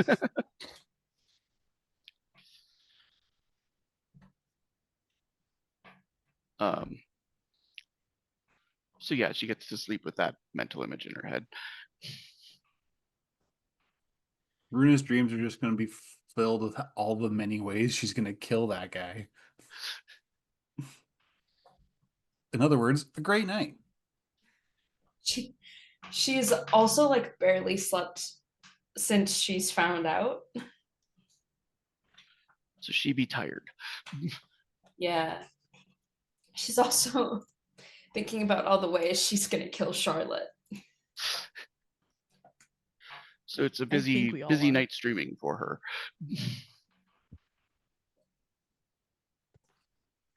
Ah. You have an image of Kieran.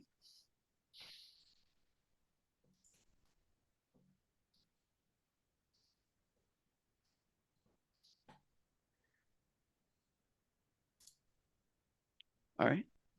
So, what time are y'all arriving as a group at the Stone House? Gav is waiting until dusk. Kind of spends the day talking with Hannelore and, making up time in terms of all the kind of like he does sort of fill her in a little bit. He's like, I can't tell you much because, council business, blah blah blah. But he tells her what he can. Yeah. And Hannelore picked up that he's like worried and more so than most. And so she kind of like does her best to focus on like, I've been or Guy has come by a few times to talk about the orphanage and possible plans. And she says, I'm still trying to find some good properties throughout the city. And she also had Gav asked her to like look into like Charlotte and Whatnot's business dealings. Yeah, I think so. I think he would have Okay. because I mean, if they can't get Charlotte, the the adventuring way, maybe they can get her on some other or try and, find other ways in which they can hinder her. Um, You know what I mean? yeah. So she says there is a pattern. She says it took me a while to figure it out. She says there was a pattern that was previous to Redmond leaving, and a pattern after it. She says the pattern beforehand was that she would buy properties from Edmund, hold them for a few weeks, and then sell them back to him. I don't have rates. I don't know how much it was sold for, but I do know that she did that dozens of times. Gav brings up the one house that we've referred to as the murder house. Is that one of the properties? She says, well, that was the last one that was bought and never sold back to Redmond. So she still owns the building. She nods. She nods. Gav's not sure what to do with that, but says after Redmond, she's just been buying properties all over the place. any particular pattern or Homes. just homes? She's just been buying homes. Is she renting them out? I think so. They're very low end. Perhaps I visit one of these places a visit, She nods. She says, I haven't been able to. They're supposed to register any improvements they make to the home so that we can assess the value, but no one does. Not. It is Freiburg. She says, well, it's one of those pieces of paperwork that everyone sort of signs off on, and then I think they just forget about. I don't even think it's malicious. I think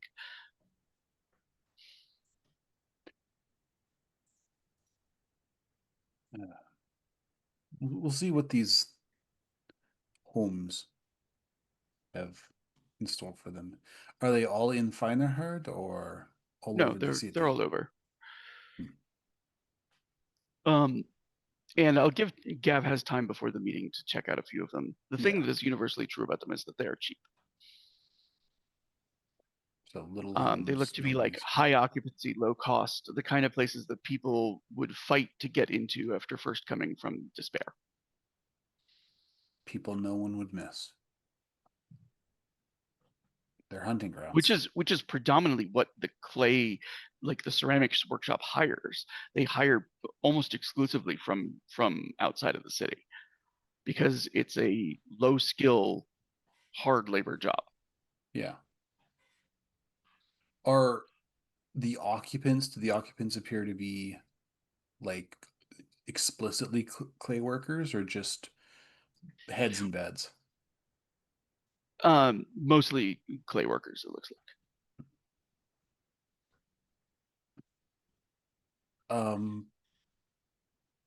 I think Gav uses or spends a little bit kind of getting the various gangs in Freiburg to kind of watch for people missing from these. Like he's like I know it's hard to watch everybody, but eventually you start noticing people just don't come home one day. Yeah, that's going to be like a more nuanced investigation that you can do during a day. Yeah, but prior he's to just this, sort of so- like right now he's just asking to keep an eye on him. Yeah.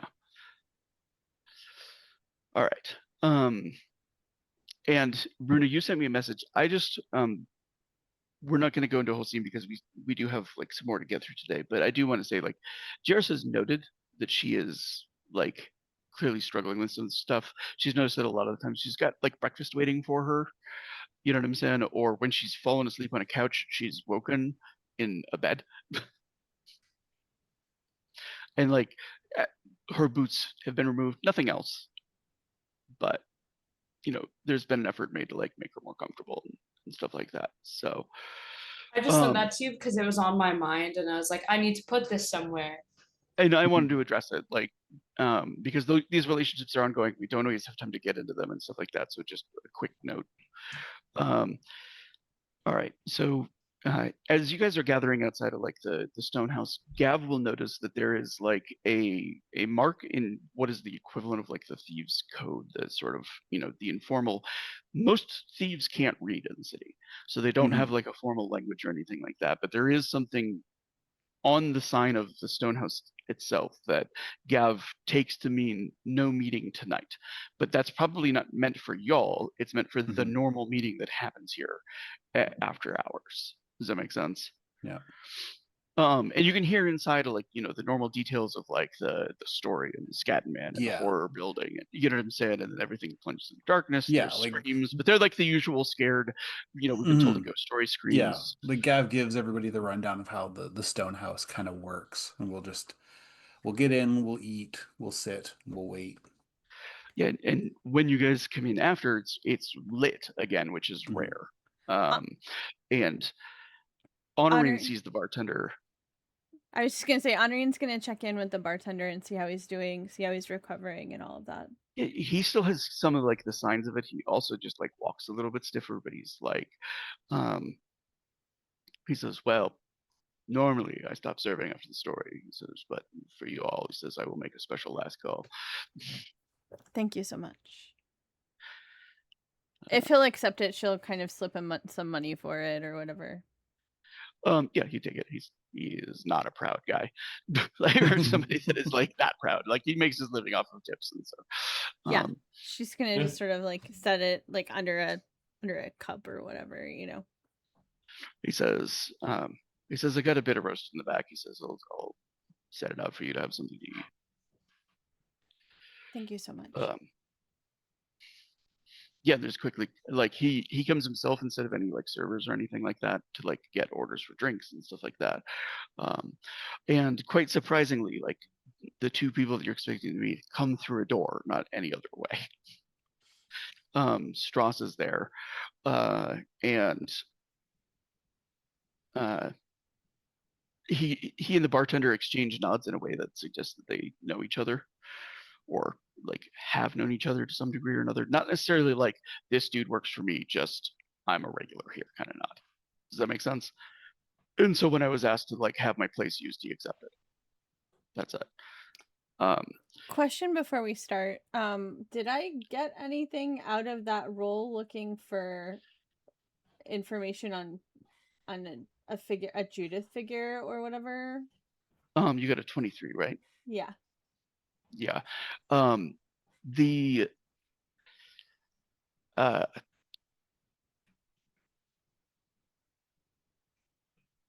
there is a Saint Judith that's like martyred in the Eisen Church. She's noteworthy largely for being like one of the first lady knights. Does that make sense? One of the ones who kind of shape things to like knighthood is not purely like a masculine profession. Like a Joan of Arc figure? Not quite to that degree. Just like she didn't command armies and stuff like that. She was just like a noteworthy knight who held her own in a much more chauvinistic society at the time. Okay. And it's also become something of a name that Eisen women who go into like armed professions will sometimes take it as like a hyphenate or like a moniker, or like some way of kind of identifying like I am a woman and a warrior. But it's a practice that's like fallen out of style as well. Okay. Because there's been enough just like, yeah, women can fight in Eisen for this point at long enough that like there's no need to distinguish themselves. Does that make sense? It's just like, yeah, we need people in the war. If you can fight, you can join. Okay. So the other person that has arrived is the one who wore the cloak, the one who does not have any of like the black marks on their hands that the others do. He still has the spear with him, and it's like a short spear, like like not full length, but like half the length of the body.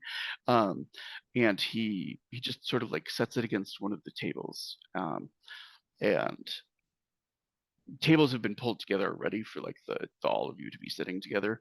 And he pulls out a chair for Strauss, and it takes the seat next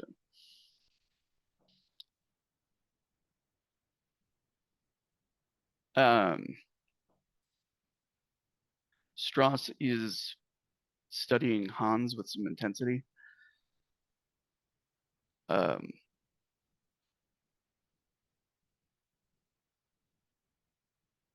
looks like he's studying back the same. Yeah. Maybe a little angry. This is a fun. Angry Here's a fun little bit of specificity. Strauss sees about as accurate as is realistic and like possible with Hans what he probably would have looked like analyzing one of their battle tables. There's a bit of an uncanny mimicry in the way that Hans looks back at him. I would like a wits, and I'll take commander actually to read him, which is Sweet. a rare one.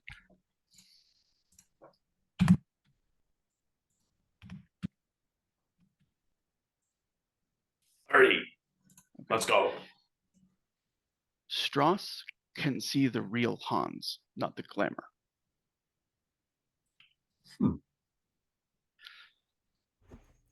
Like the hollow The eyes Revenant. Hans? Yeah, like the one that you all see, Okay. Strauss can see. Oh.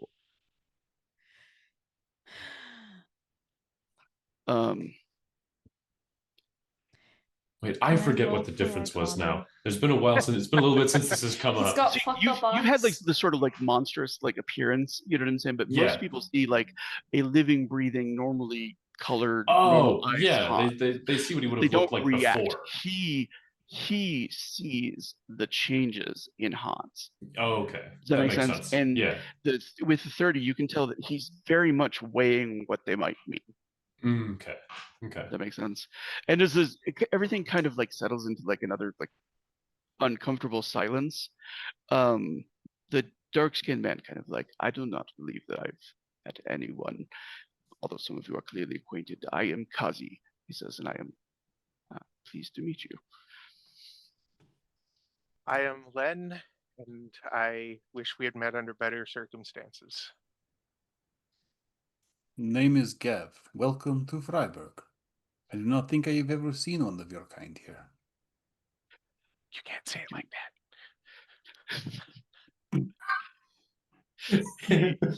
Gav is just like, He says, I do not believe many people in all of Thea have seen a Canuban.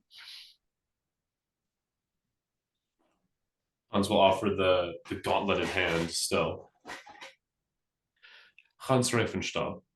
Tis a pleasure to meet you. And he takes the hand and, like offers a shake. And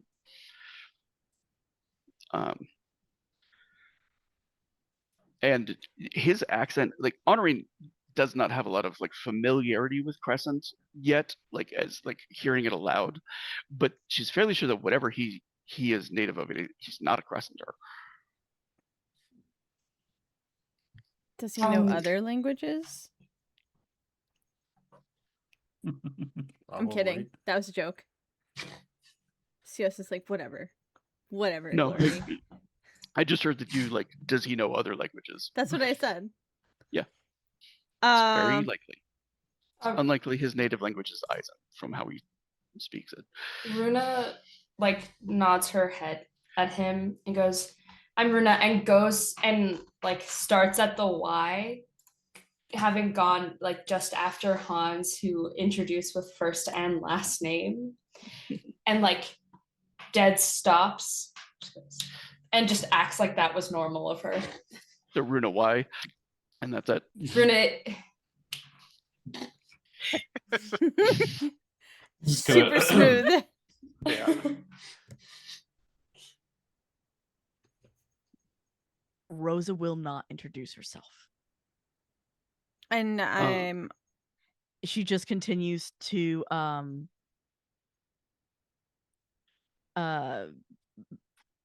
shuffle her deck over and over and over again. Tower, tower, tower. It Yeah. hasn't actually. It's been wheel. Swords. It's been so many wheels this time. And Honorine will just introduce her first name. Like, my name is Honorine. And Kazi, like, he studies the deck and he says, I hope you will not take this for rudeness. He says, but what you are doing, he says, draws attention. We prefer avoid it right now.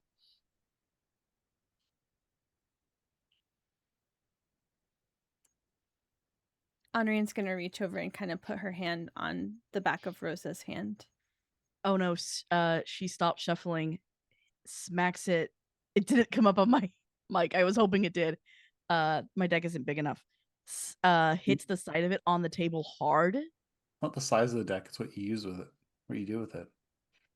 And puts it away. Okay, I withdraw the hand motion.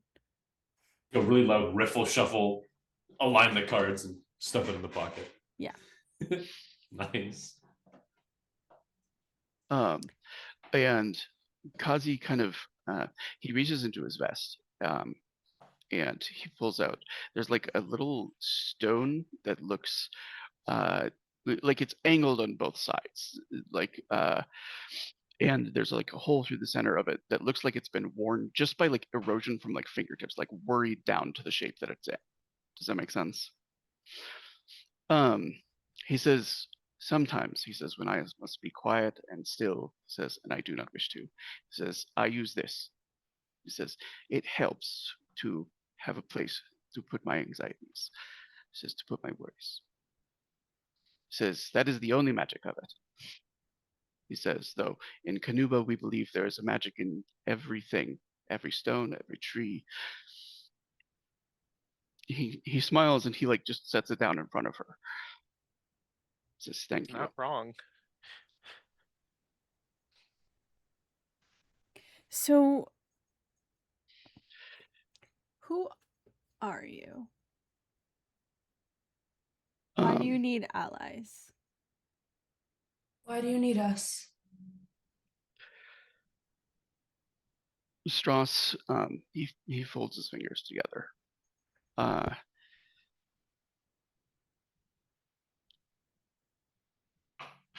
Says, let me preface by saying the secrecy of our order has been maintained because it has been destroyed before by those who have discovered it. He says,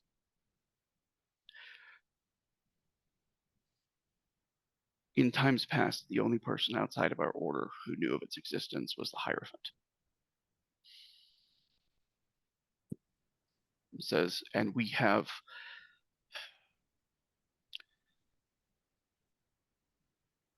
taken a role for hundreds of years in protecting this world and the people in it from creatures outside of it that would come into it and wear our faces and infiltrate us. We call them strangers. And I can offer very little proof of their existence. We've seen a couple different versions of them. I don't think we remember seeing it, but Rose has talked about it, right? We remember seeing it. We don't remember that it was. We don't Well- remember fake Wilma.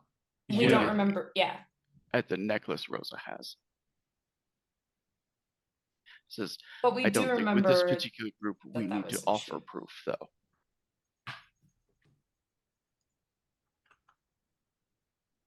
Oh, there and the Selkie bitch, because that's how he's referring to her. He raises an Green eyebrow. cloak, Yeah. one who blew up your house or her house that you guys walked into. You told us about that. That was another Blew up- fun adventure. Blew up a few things, yeah. Flip the This is market. the daughter of Sophia. He has a name. Do not know of this person's parentage, but It says the Possible. Daughters of Sophia is an organization. Says course not it is. a parentage. She almost Rosa blew up. knows, has heard of that organization because Wilma Probst is a member of it by her own admission. Yeah. Rosa is staying very quiet this whole time. And oh god.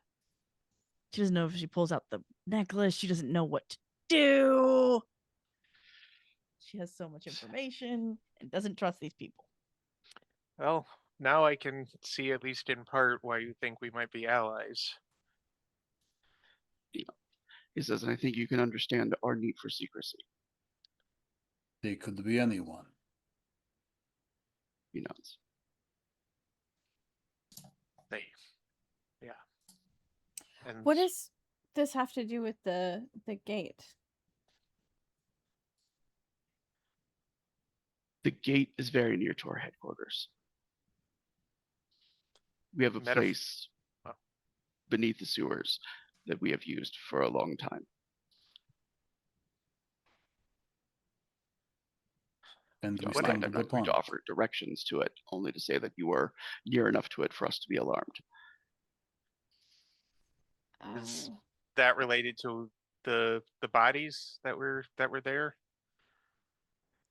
Another organization got closer than you were comfortable with?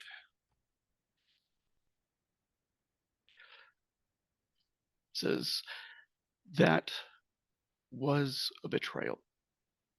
Says one of our own. He says that led forces to us. That's unfortunate. He says it took half our order at the time. We have been rebuilding. He says, but we are still quite vulnerable. We do not know if there are any other leaks in our organization. And if someone were to need to use the gate? Says it's dangerous. We've not seen it used successfully.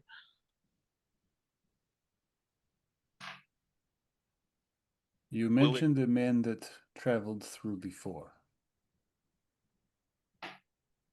What happened to him? He didn't. No. No, he didn't. That was Oh, that was Geralt, wasn't it? that was Yeah. Gar- yeah. F. Never mind. Gab trying to get that answer for Honorine. Trying, man. So would it cause friction if we were to attempt to use it for our own means, not in any way that, as far as I know, conflicts with your order's goals?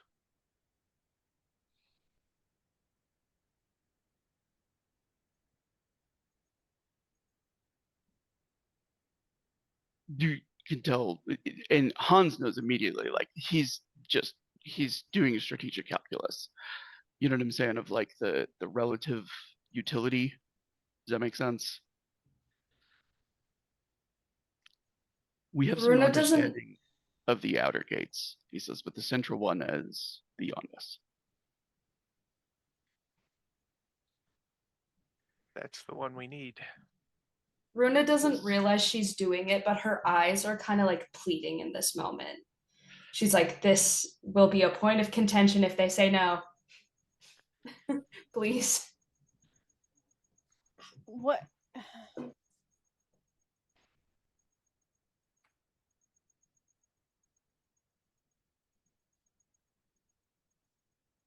What do you want from us? Why risk telling us this? Why take this meeting?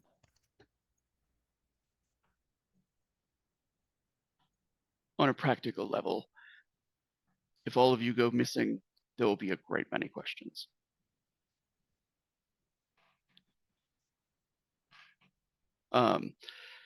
Says on another level,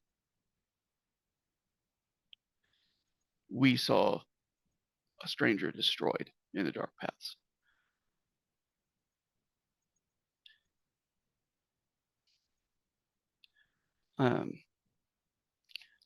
And Yeah. while we have disagreement about methods, that doesn't mean that we cannot potentially work together.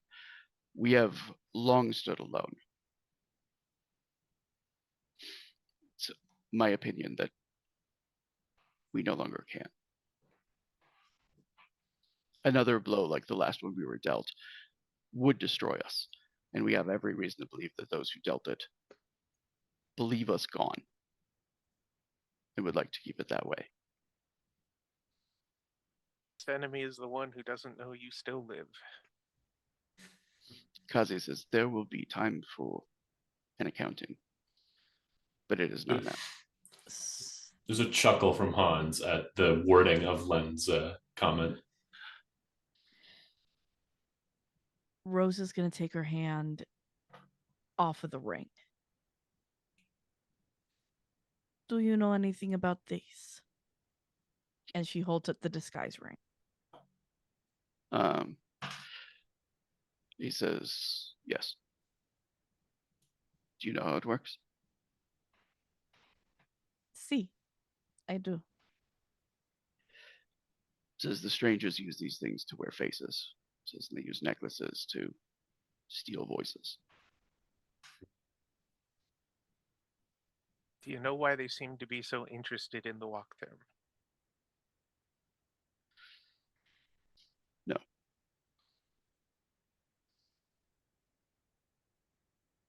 I was able to get rid of one.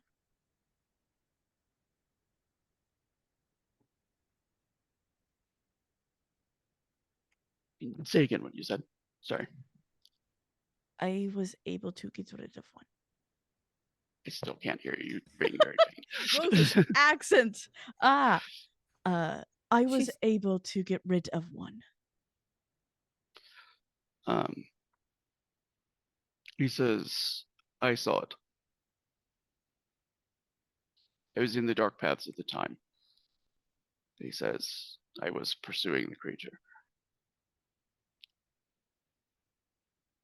I am not as young as I once was. Are you able to kill them? With luck.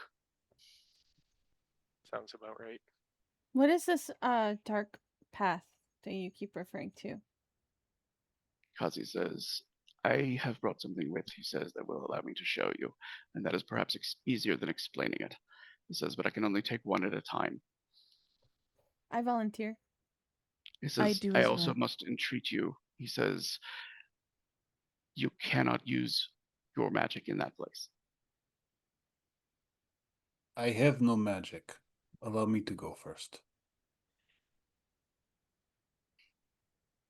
He says, we will only be there for a few seconds.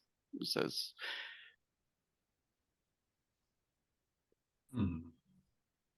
but we should step outside first. We can let Gav go first. If you want to, Gav. I will tell you that if he disappears and never comes back, a very tiny woman will destroy you. It's very true. Kazi looks to Len and he says, I am a hunter. He says, if I was to hunt this man, he says, it would be fairly. That's. I get that. All right, we're good. And he walks with Gav towards like the exit of the building, and he looks for like a darker corner. He is like looking around quite cautiously as he pulls like one of the cloaks up and puts it on his shoulders, then offers another one to Gav. Gav puts it on his shoulder. It What's- is like very much big enough for Gav. It almost hangs to the ground on Kazi, like it's almost touching it. Hmm. It is a large thing. He says, More on like a three, boat we will cloak pull our on hoods Gav. up. Yeah. Gav just sort of like, I am not sure I will fit under this, but he crouches says- down to try and make it fit. He says, do not speak in the paths. He says, move with every silence that you can manage. He says, when you're ready to return, throw the hood back. Duh. And he, like, 1, 2, right? So I'm going to describe this because, like, many people can come and, like, see what Gav's going to see. Does that make sense? He's going to, like, offer basically the same thing to everybody who wishes to. And I described it before with Rosa of, like, that there is, like, a strange, almost glass-like sheen to the sky and no stars or sun or moon visible in it. Everything here is in shadow and in darkness. And there are no, you guys are fairly close to the river, but there is no water running through it. It looks like perpetual dusk.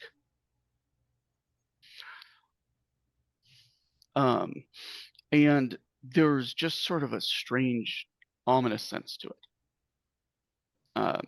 Like you absolutely feel like you're an intruder here.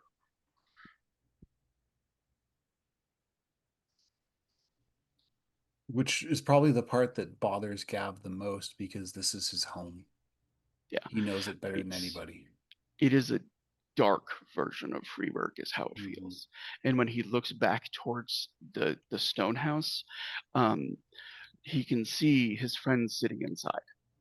Does that make sense? Like every place there's a shadow, he can look out of and into the world.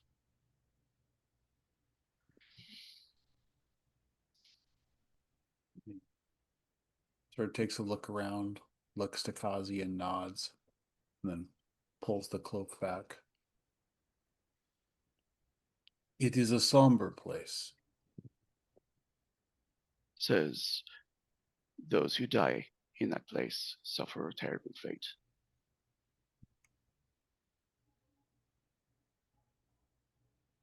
Says, walk the a very dead that are dangerous- brought there also suffer such a fate, but a lesser one. You walk a dangerous path, my friend. Says, it is needed. The strangers are not the only things that come through. A man dressed in all black, causing ruin where he goes. I do not know this man. Says, Perhaps no, what it is- I refer to, he says, are creatures, he says, dangerous enough to devour a town. Says, a dozen of us, he says, band together, he says, to reach them before they can reach the real world. sometimes, when we are fortunate, only half of us perish in the taking of one of these creatures. Gav is familiar with such threats. Maybe not to the same extent, but a monster hunter knows a monster hunter. Kazi is quiet for a moment, and he kind of like looks to the Cernith hand that Gav has. He says, It's still in the Before Cernith you configuration. I took forgot to that. change it. yeah, he says, before you returned with that, he says, we were considering you for a place. He says, but to become a member, one needs a hand. That's what I don't understand. If your order is supposed to be so secret, why do you mark your hands, both of them? I was assuming this was a private conversation with Gav Yeah. outside. Gav's my like, bad. But this hand is hard to mark. I have caught swords with it. we have found that the artifacts have long gone have had unusual effects, and we no longer chance them. Understandable. But he says we should return inside. He says so we can sate the curiosities of others. Da. Who would like to go next? Okay. I pick amongst yourselves, or roll a d3, or I had my hand up first. That's all I'm saying. I had my Okay. hand up first. It's my bit, and I had my hand up first, but I will let Runa go ahead out of the goodness Okay, of let my a man heart. overthrow a woman. Like Ooh. history. Ooh. Oh, Pearls before swine. So let Go Runa ahead. go first. Thank you kindly. all right. So Runa's next. So Runa,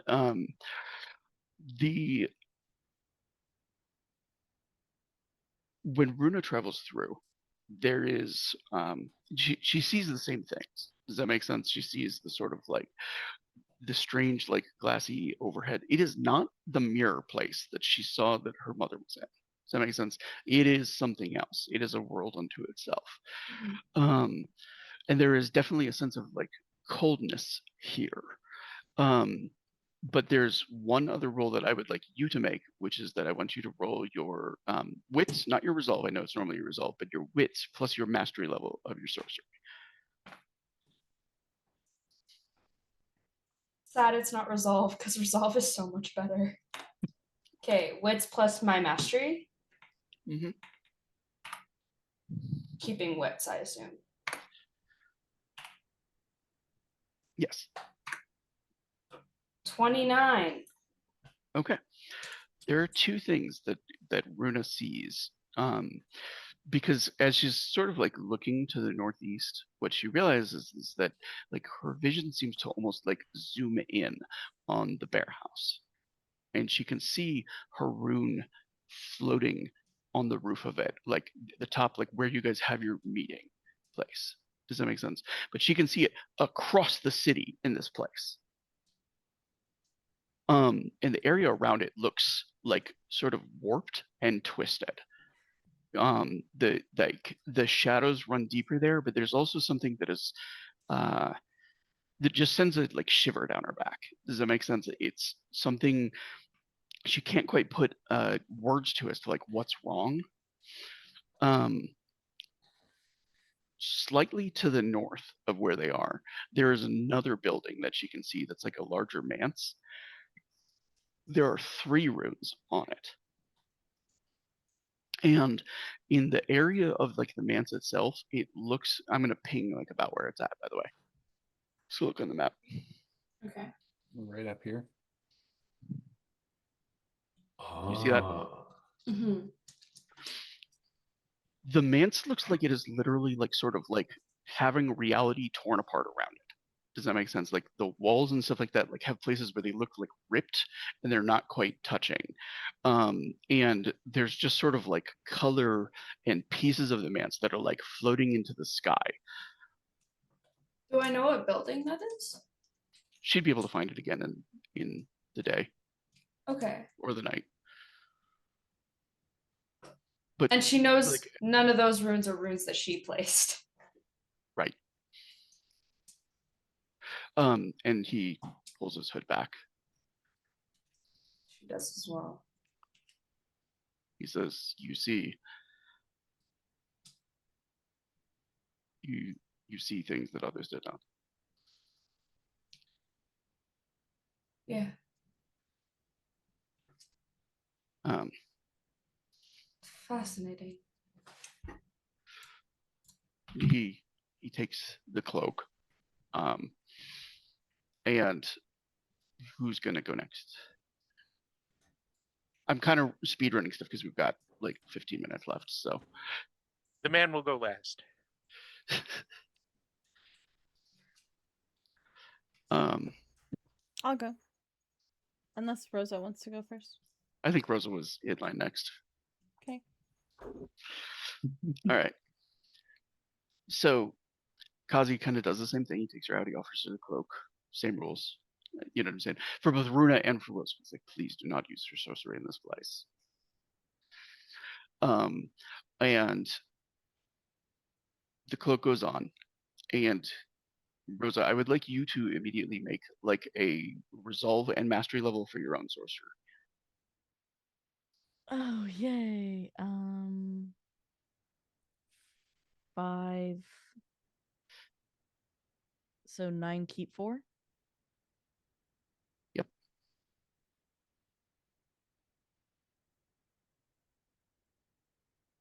37. Okay.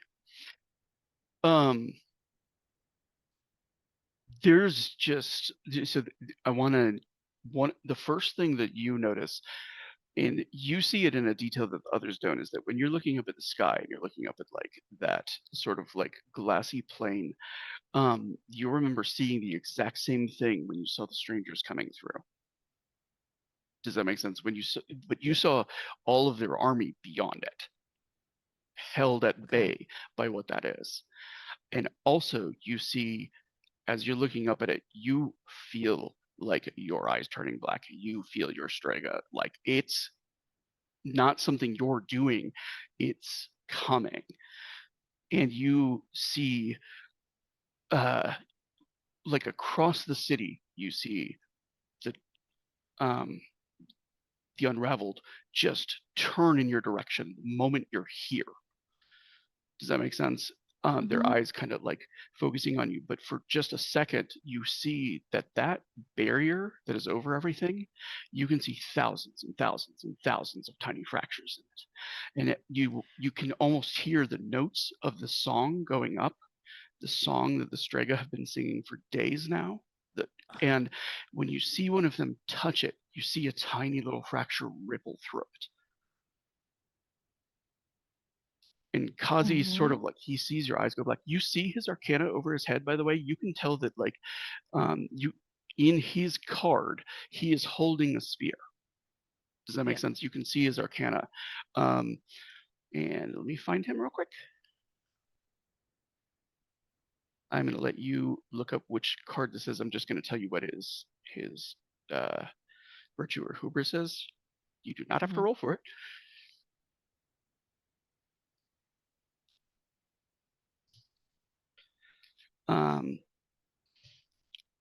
It is exemplary.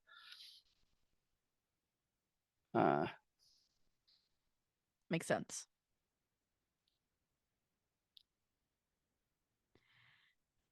Yeah, if Which is justice, by the way, yep. as a card. Yay. Okay. But he, as he sees this, he grabs her hood and just pulls it back, and he appears a moment later. Yeah, she's barely breathing, freaking out. And his hands kind of go to her shoulder and her arm, and he just starts to like ease her down onto a bench.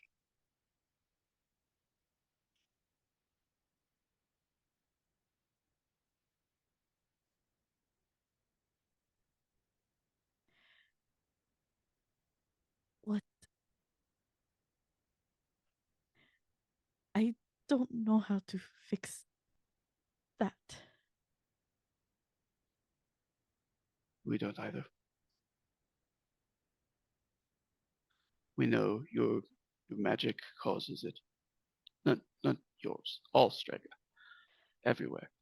It says in Vadachi the dark paths are nothing but those shattered lines running across the barrier.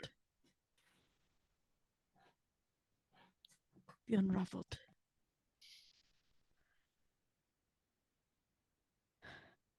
It,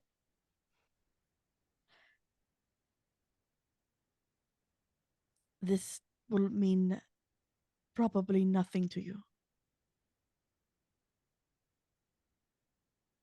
I'm Angelina Lugani. He says he does not. He says, but it is a pleasure to hear your name. Everyone Says- calls me Rosa. I am Kazi. Says, and in my people, names have great importance.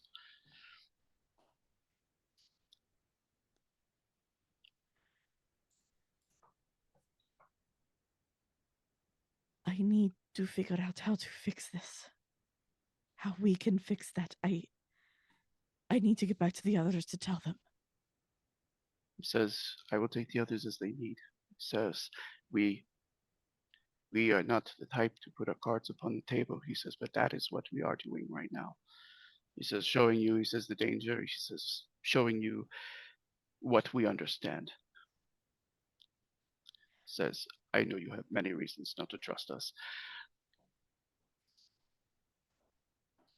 And unfortunately, I think we are the only ones who can help you. Says, I think we can help you. I hope so. We, And she's gonna try and get up because she wants to get back into the others and tell them what she just saw. so I'm gonna assume that like Rose is kind of powering into Len's arms. Is Honorine gonna go with him? Like Rose is obviously freaked out. Like, is this gonna change when people are going? Honorine's next. No, honoring, I think while they are gone and doing this, Honorine has actually been, I think it was the journalist who said that the little figure saved his life. Yeah. She's going to inquire about that and kind of talk to the others a little more about like who the fuck they are and like what that meant, like how did it save his life and whatnot. So but He I don't know if we have that time for particular that. person isn't there, but Strauss is willing to answer that question. He says shortly after taking the figurine, he says, in the dark paths, that object produces a light, a sphere around him. He says, and it seemed also to draw one of the unraveled. He says, who do not hesitate to try to take our lives when they find us. He says, but her weapons fell upon the shield and seemed to block them.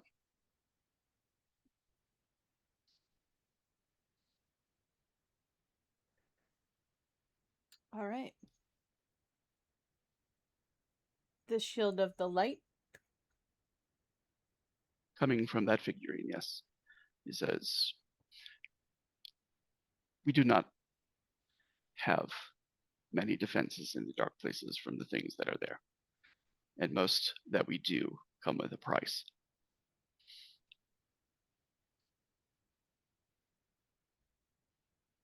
And that one didn't.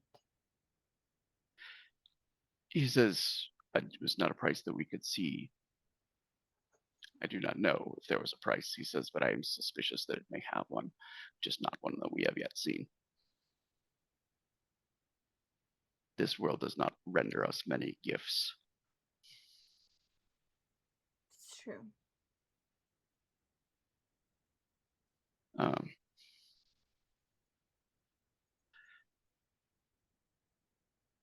Says others who would like to see the dark paths.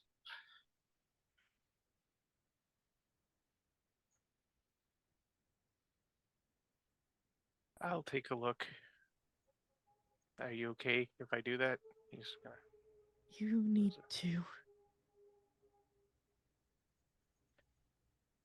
Len will go out, pop on the hood, be entirely quiet, take a look around, kind of see the signs, and then pop his head out, pop it right back off. And he's Wait, like, "Oh, give me wits roll and your mastery level for your period.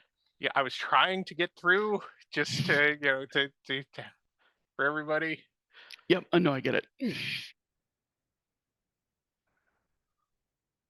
Bear, cat, owl, otter. It's just a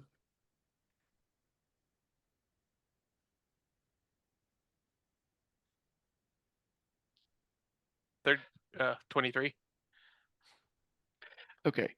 The moment the hood is up, it is real uncomfortable for Len. And the reason is every animal that he is bound to is like coming out of him at once. Does that make sense? Like parts of his limbs are transforming, but like there's very little control over it. Does that make sense? Like one moment he has like a bare arm, and so like while he's kind of able to see what's going on, Kazi kind of like takes the hood and pulls it back, and like suddenly Len is like back into like a human space.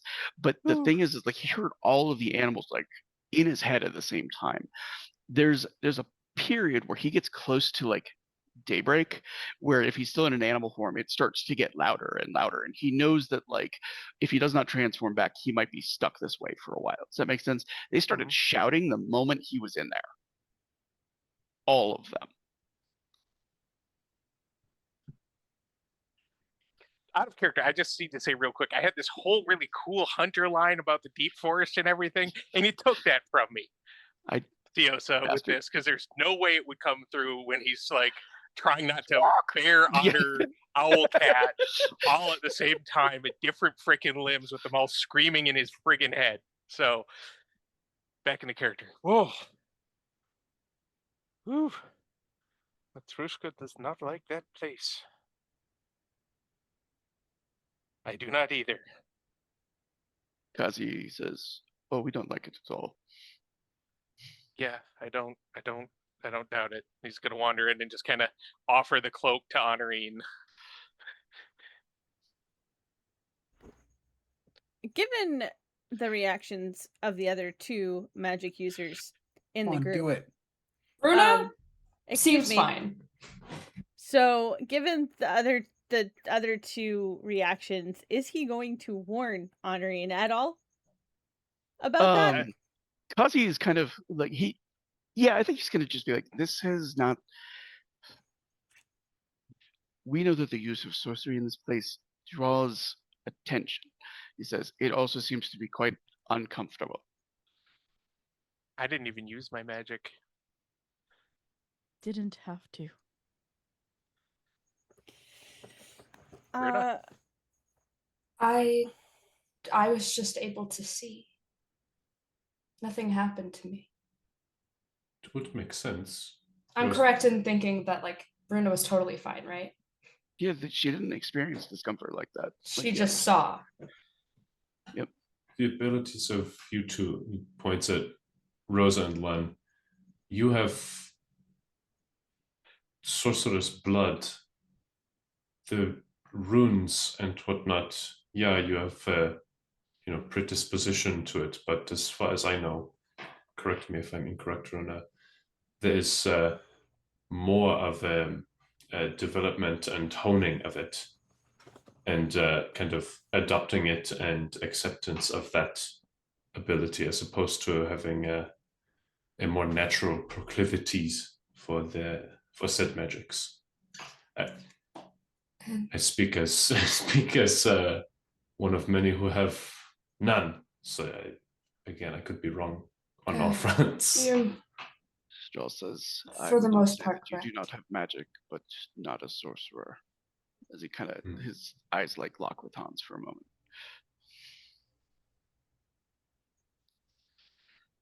He gives him the look of he makes a face that you'd see someone make when they see a chess move they don't like. And doesn't say anything. Kazi, he offers the cloak to Honor. He says, we will not compel anyone to travel to the dark paths that does not wish to. You might see Shadow Daddy there. We can take a look, I would just suggest that you stand back when we go.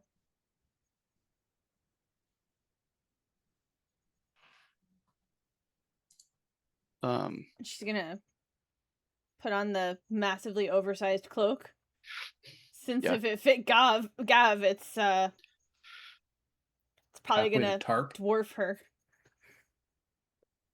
And he, like, you can tell that something about the way that she said that, like, strikes a nerve with Kazi, and he kind of, like, he plucks up the spear that he had. Like, he sheaths it, but he takes it with him. She's nervous. Um, Just from how Rosa described it. Presumably while Len was suffering from Albert cat disease. Man, bear, pig. So the moment the cloak goes up, Honorine feels Does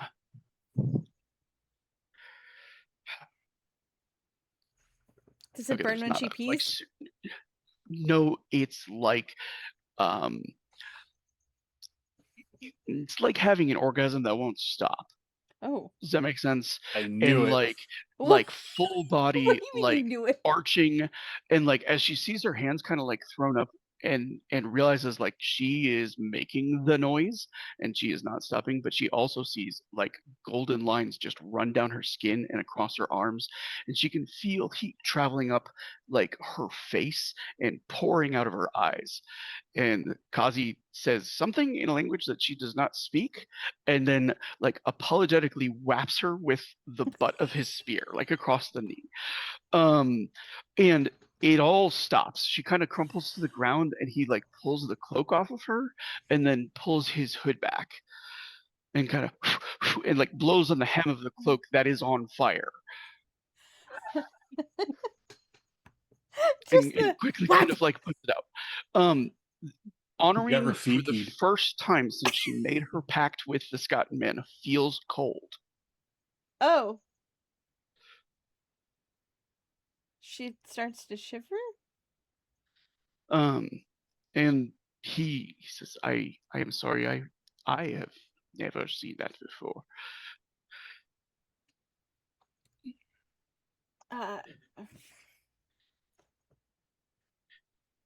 Did Honorine actually see anything while she was, or was Her she eyes occupied? were literally like shooting Yeah. out fire. Does that She make was sense? So like occupied. she didn't really see much of anything. And also distracted.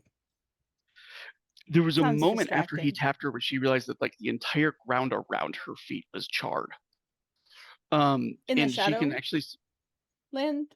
yeah, right before she came back. Okay. And she also sees there are blisters forming on Kazi's forearm and his hand. When he whapped her? Where he came close enough to like whap her with the butt of the spear. Okay. Have that meme. I am so sorry. He says, hey, I'm sorry I had to strike you. He kind of like holds up the spear. He says, your sorcery should return within a day. A day? Damn. And she's like, the look she gives him is like, excuse me, what?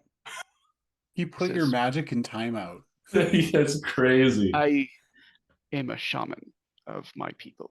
He says, we practice an art, he says, related to objects in the world and giving them names and investing them with power. He says, and I have held this spear for a very, very long time. He says, part of its properties, he says, is to suspend the ability of sorcerers to do sorcery. Whoa. That's crazy.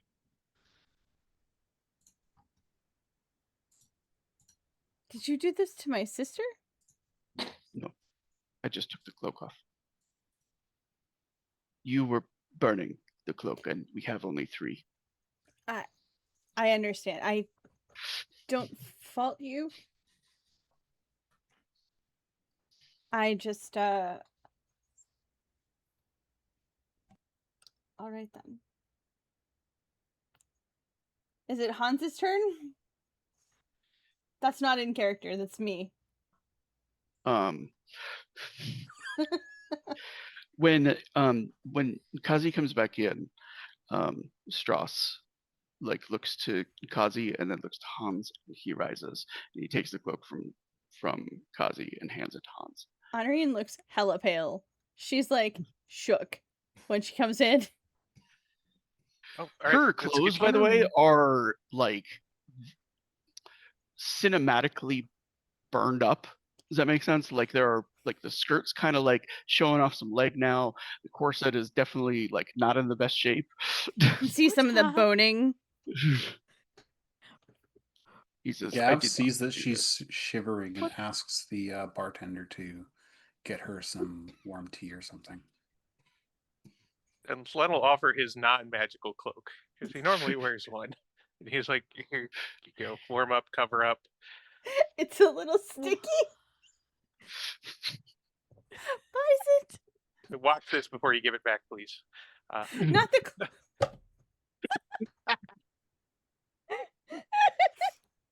It's Hans's turn. Shut up, It's guys. Hans's turn.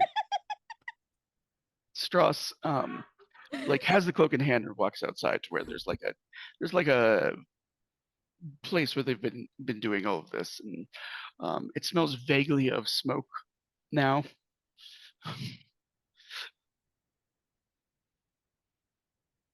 Seems this place does not agree with a lot of my companions. Strauss says, Shoulders the cloak. sorcery is not a gift to mankind. He says, this is not, he says, I lost my faith a long time ago. He says, and carried on by virtue of my duty. He says, this is not a religious pronouncement. He says, sorcery is not a gift to mankind. It is a trap. I've come to a similar conclusion myself. Flips the hood up. Kind of, he, like, before he lifts the hood, he, like, raises his hand. He says, I'm sorry I left you alone. It was the hardest part of the choice that I made.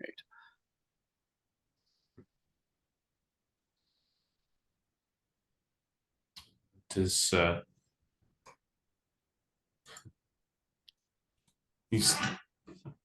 he smiles at Strauss for the first time in their interaction. Well, particularly wise man taught me that is one of the burdens of our station.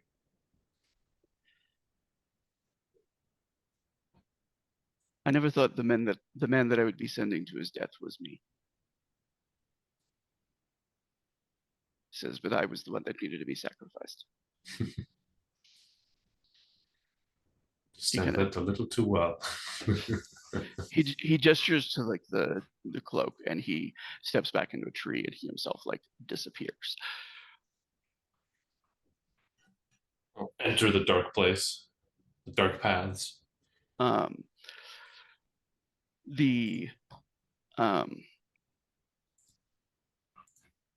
Hans, the place feels familiar.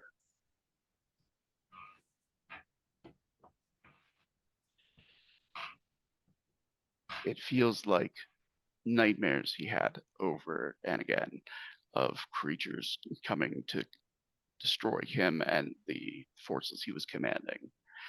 There is a familiar darkness here. And when Hans like turns and looks back into the stone house, he can see everybody there. I didn't mention this before, and I should have, but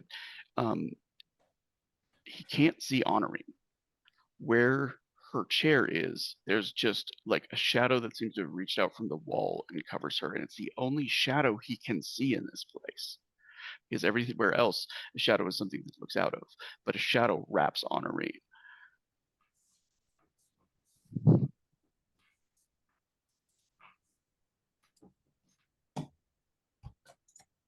Just nods approvingly to the man that he knows can see him. Yeah, and Strauss is there. I know he's talking about another man, but Strauss is there on the other side. There's no cloak on him. Like, but what you can see is like the hand seems to be like have an energy surrounding it. The hand that's like fully blackened.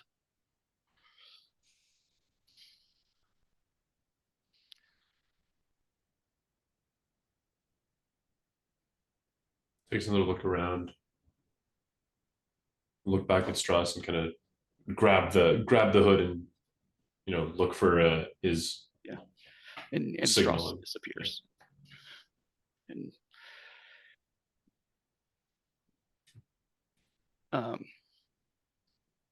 since we're getting really close, I'm gonna, when Strauss comes back in. Sorry, I know we're running a little bit over right now, and I've tried really hard to but there's a lot of stuff. Strauss says, there are details to work out. Says, and I understand you have concerns about the portal. He says, when you wish to travel there, leave a message here. We will help to arrange transportation there.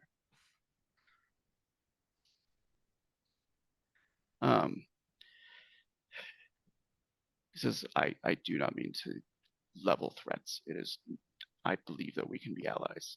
Says, but I must remind that the secrecy of our order, of what we do, of who we are, cannot be spoken to anyone not in this room.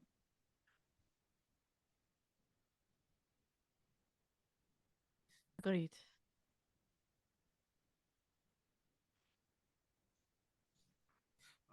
Secrecy is business as usual at this point. They have nothing to worry about from us.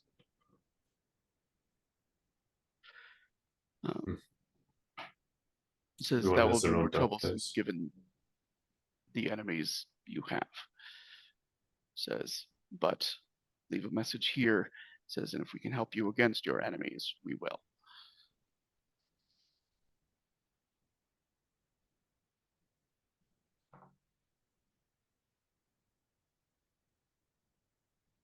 I understand we have some gaps of mistrust to work through. We will do our best.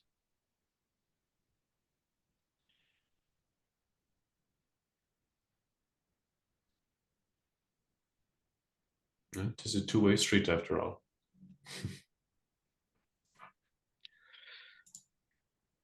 And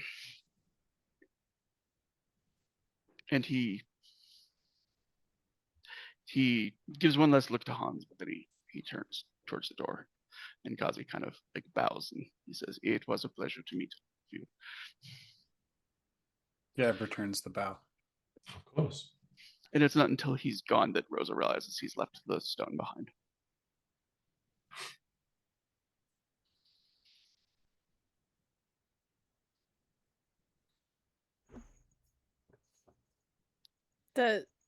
Which stone? It's like a worry stone. Oh, that right. I forgot about that. He had handed to her when he could tell that she was pouring all of her anxiety into her cards.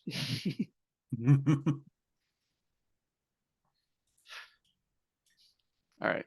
I'm going to close this out there. Before we do that, we'll do 2 role-playing awards for the night. Honorine and Runa for me. Agreed. Agreed. 100%. I was gonna Like nominate that. Hans. I would also like to nominate Hans. I think he did quite a lot of character growth this session. Like every single second that he had screen time, like, was cool. Like, I can't tell you any particular moment. It was just all of it. All right. All right. I'm gonna do Runa and Hans tonight. I think Honorine has won like the last 3, so that's why I'm veering the way that I have. And we also missed you guys last game, so. Oh, yay!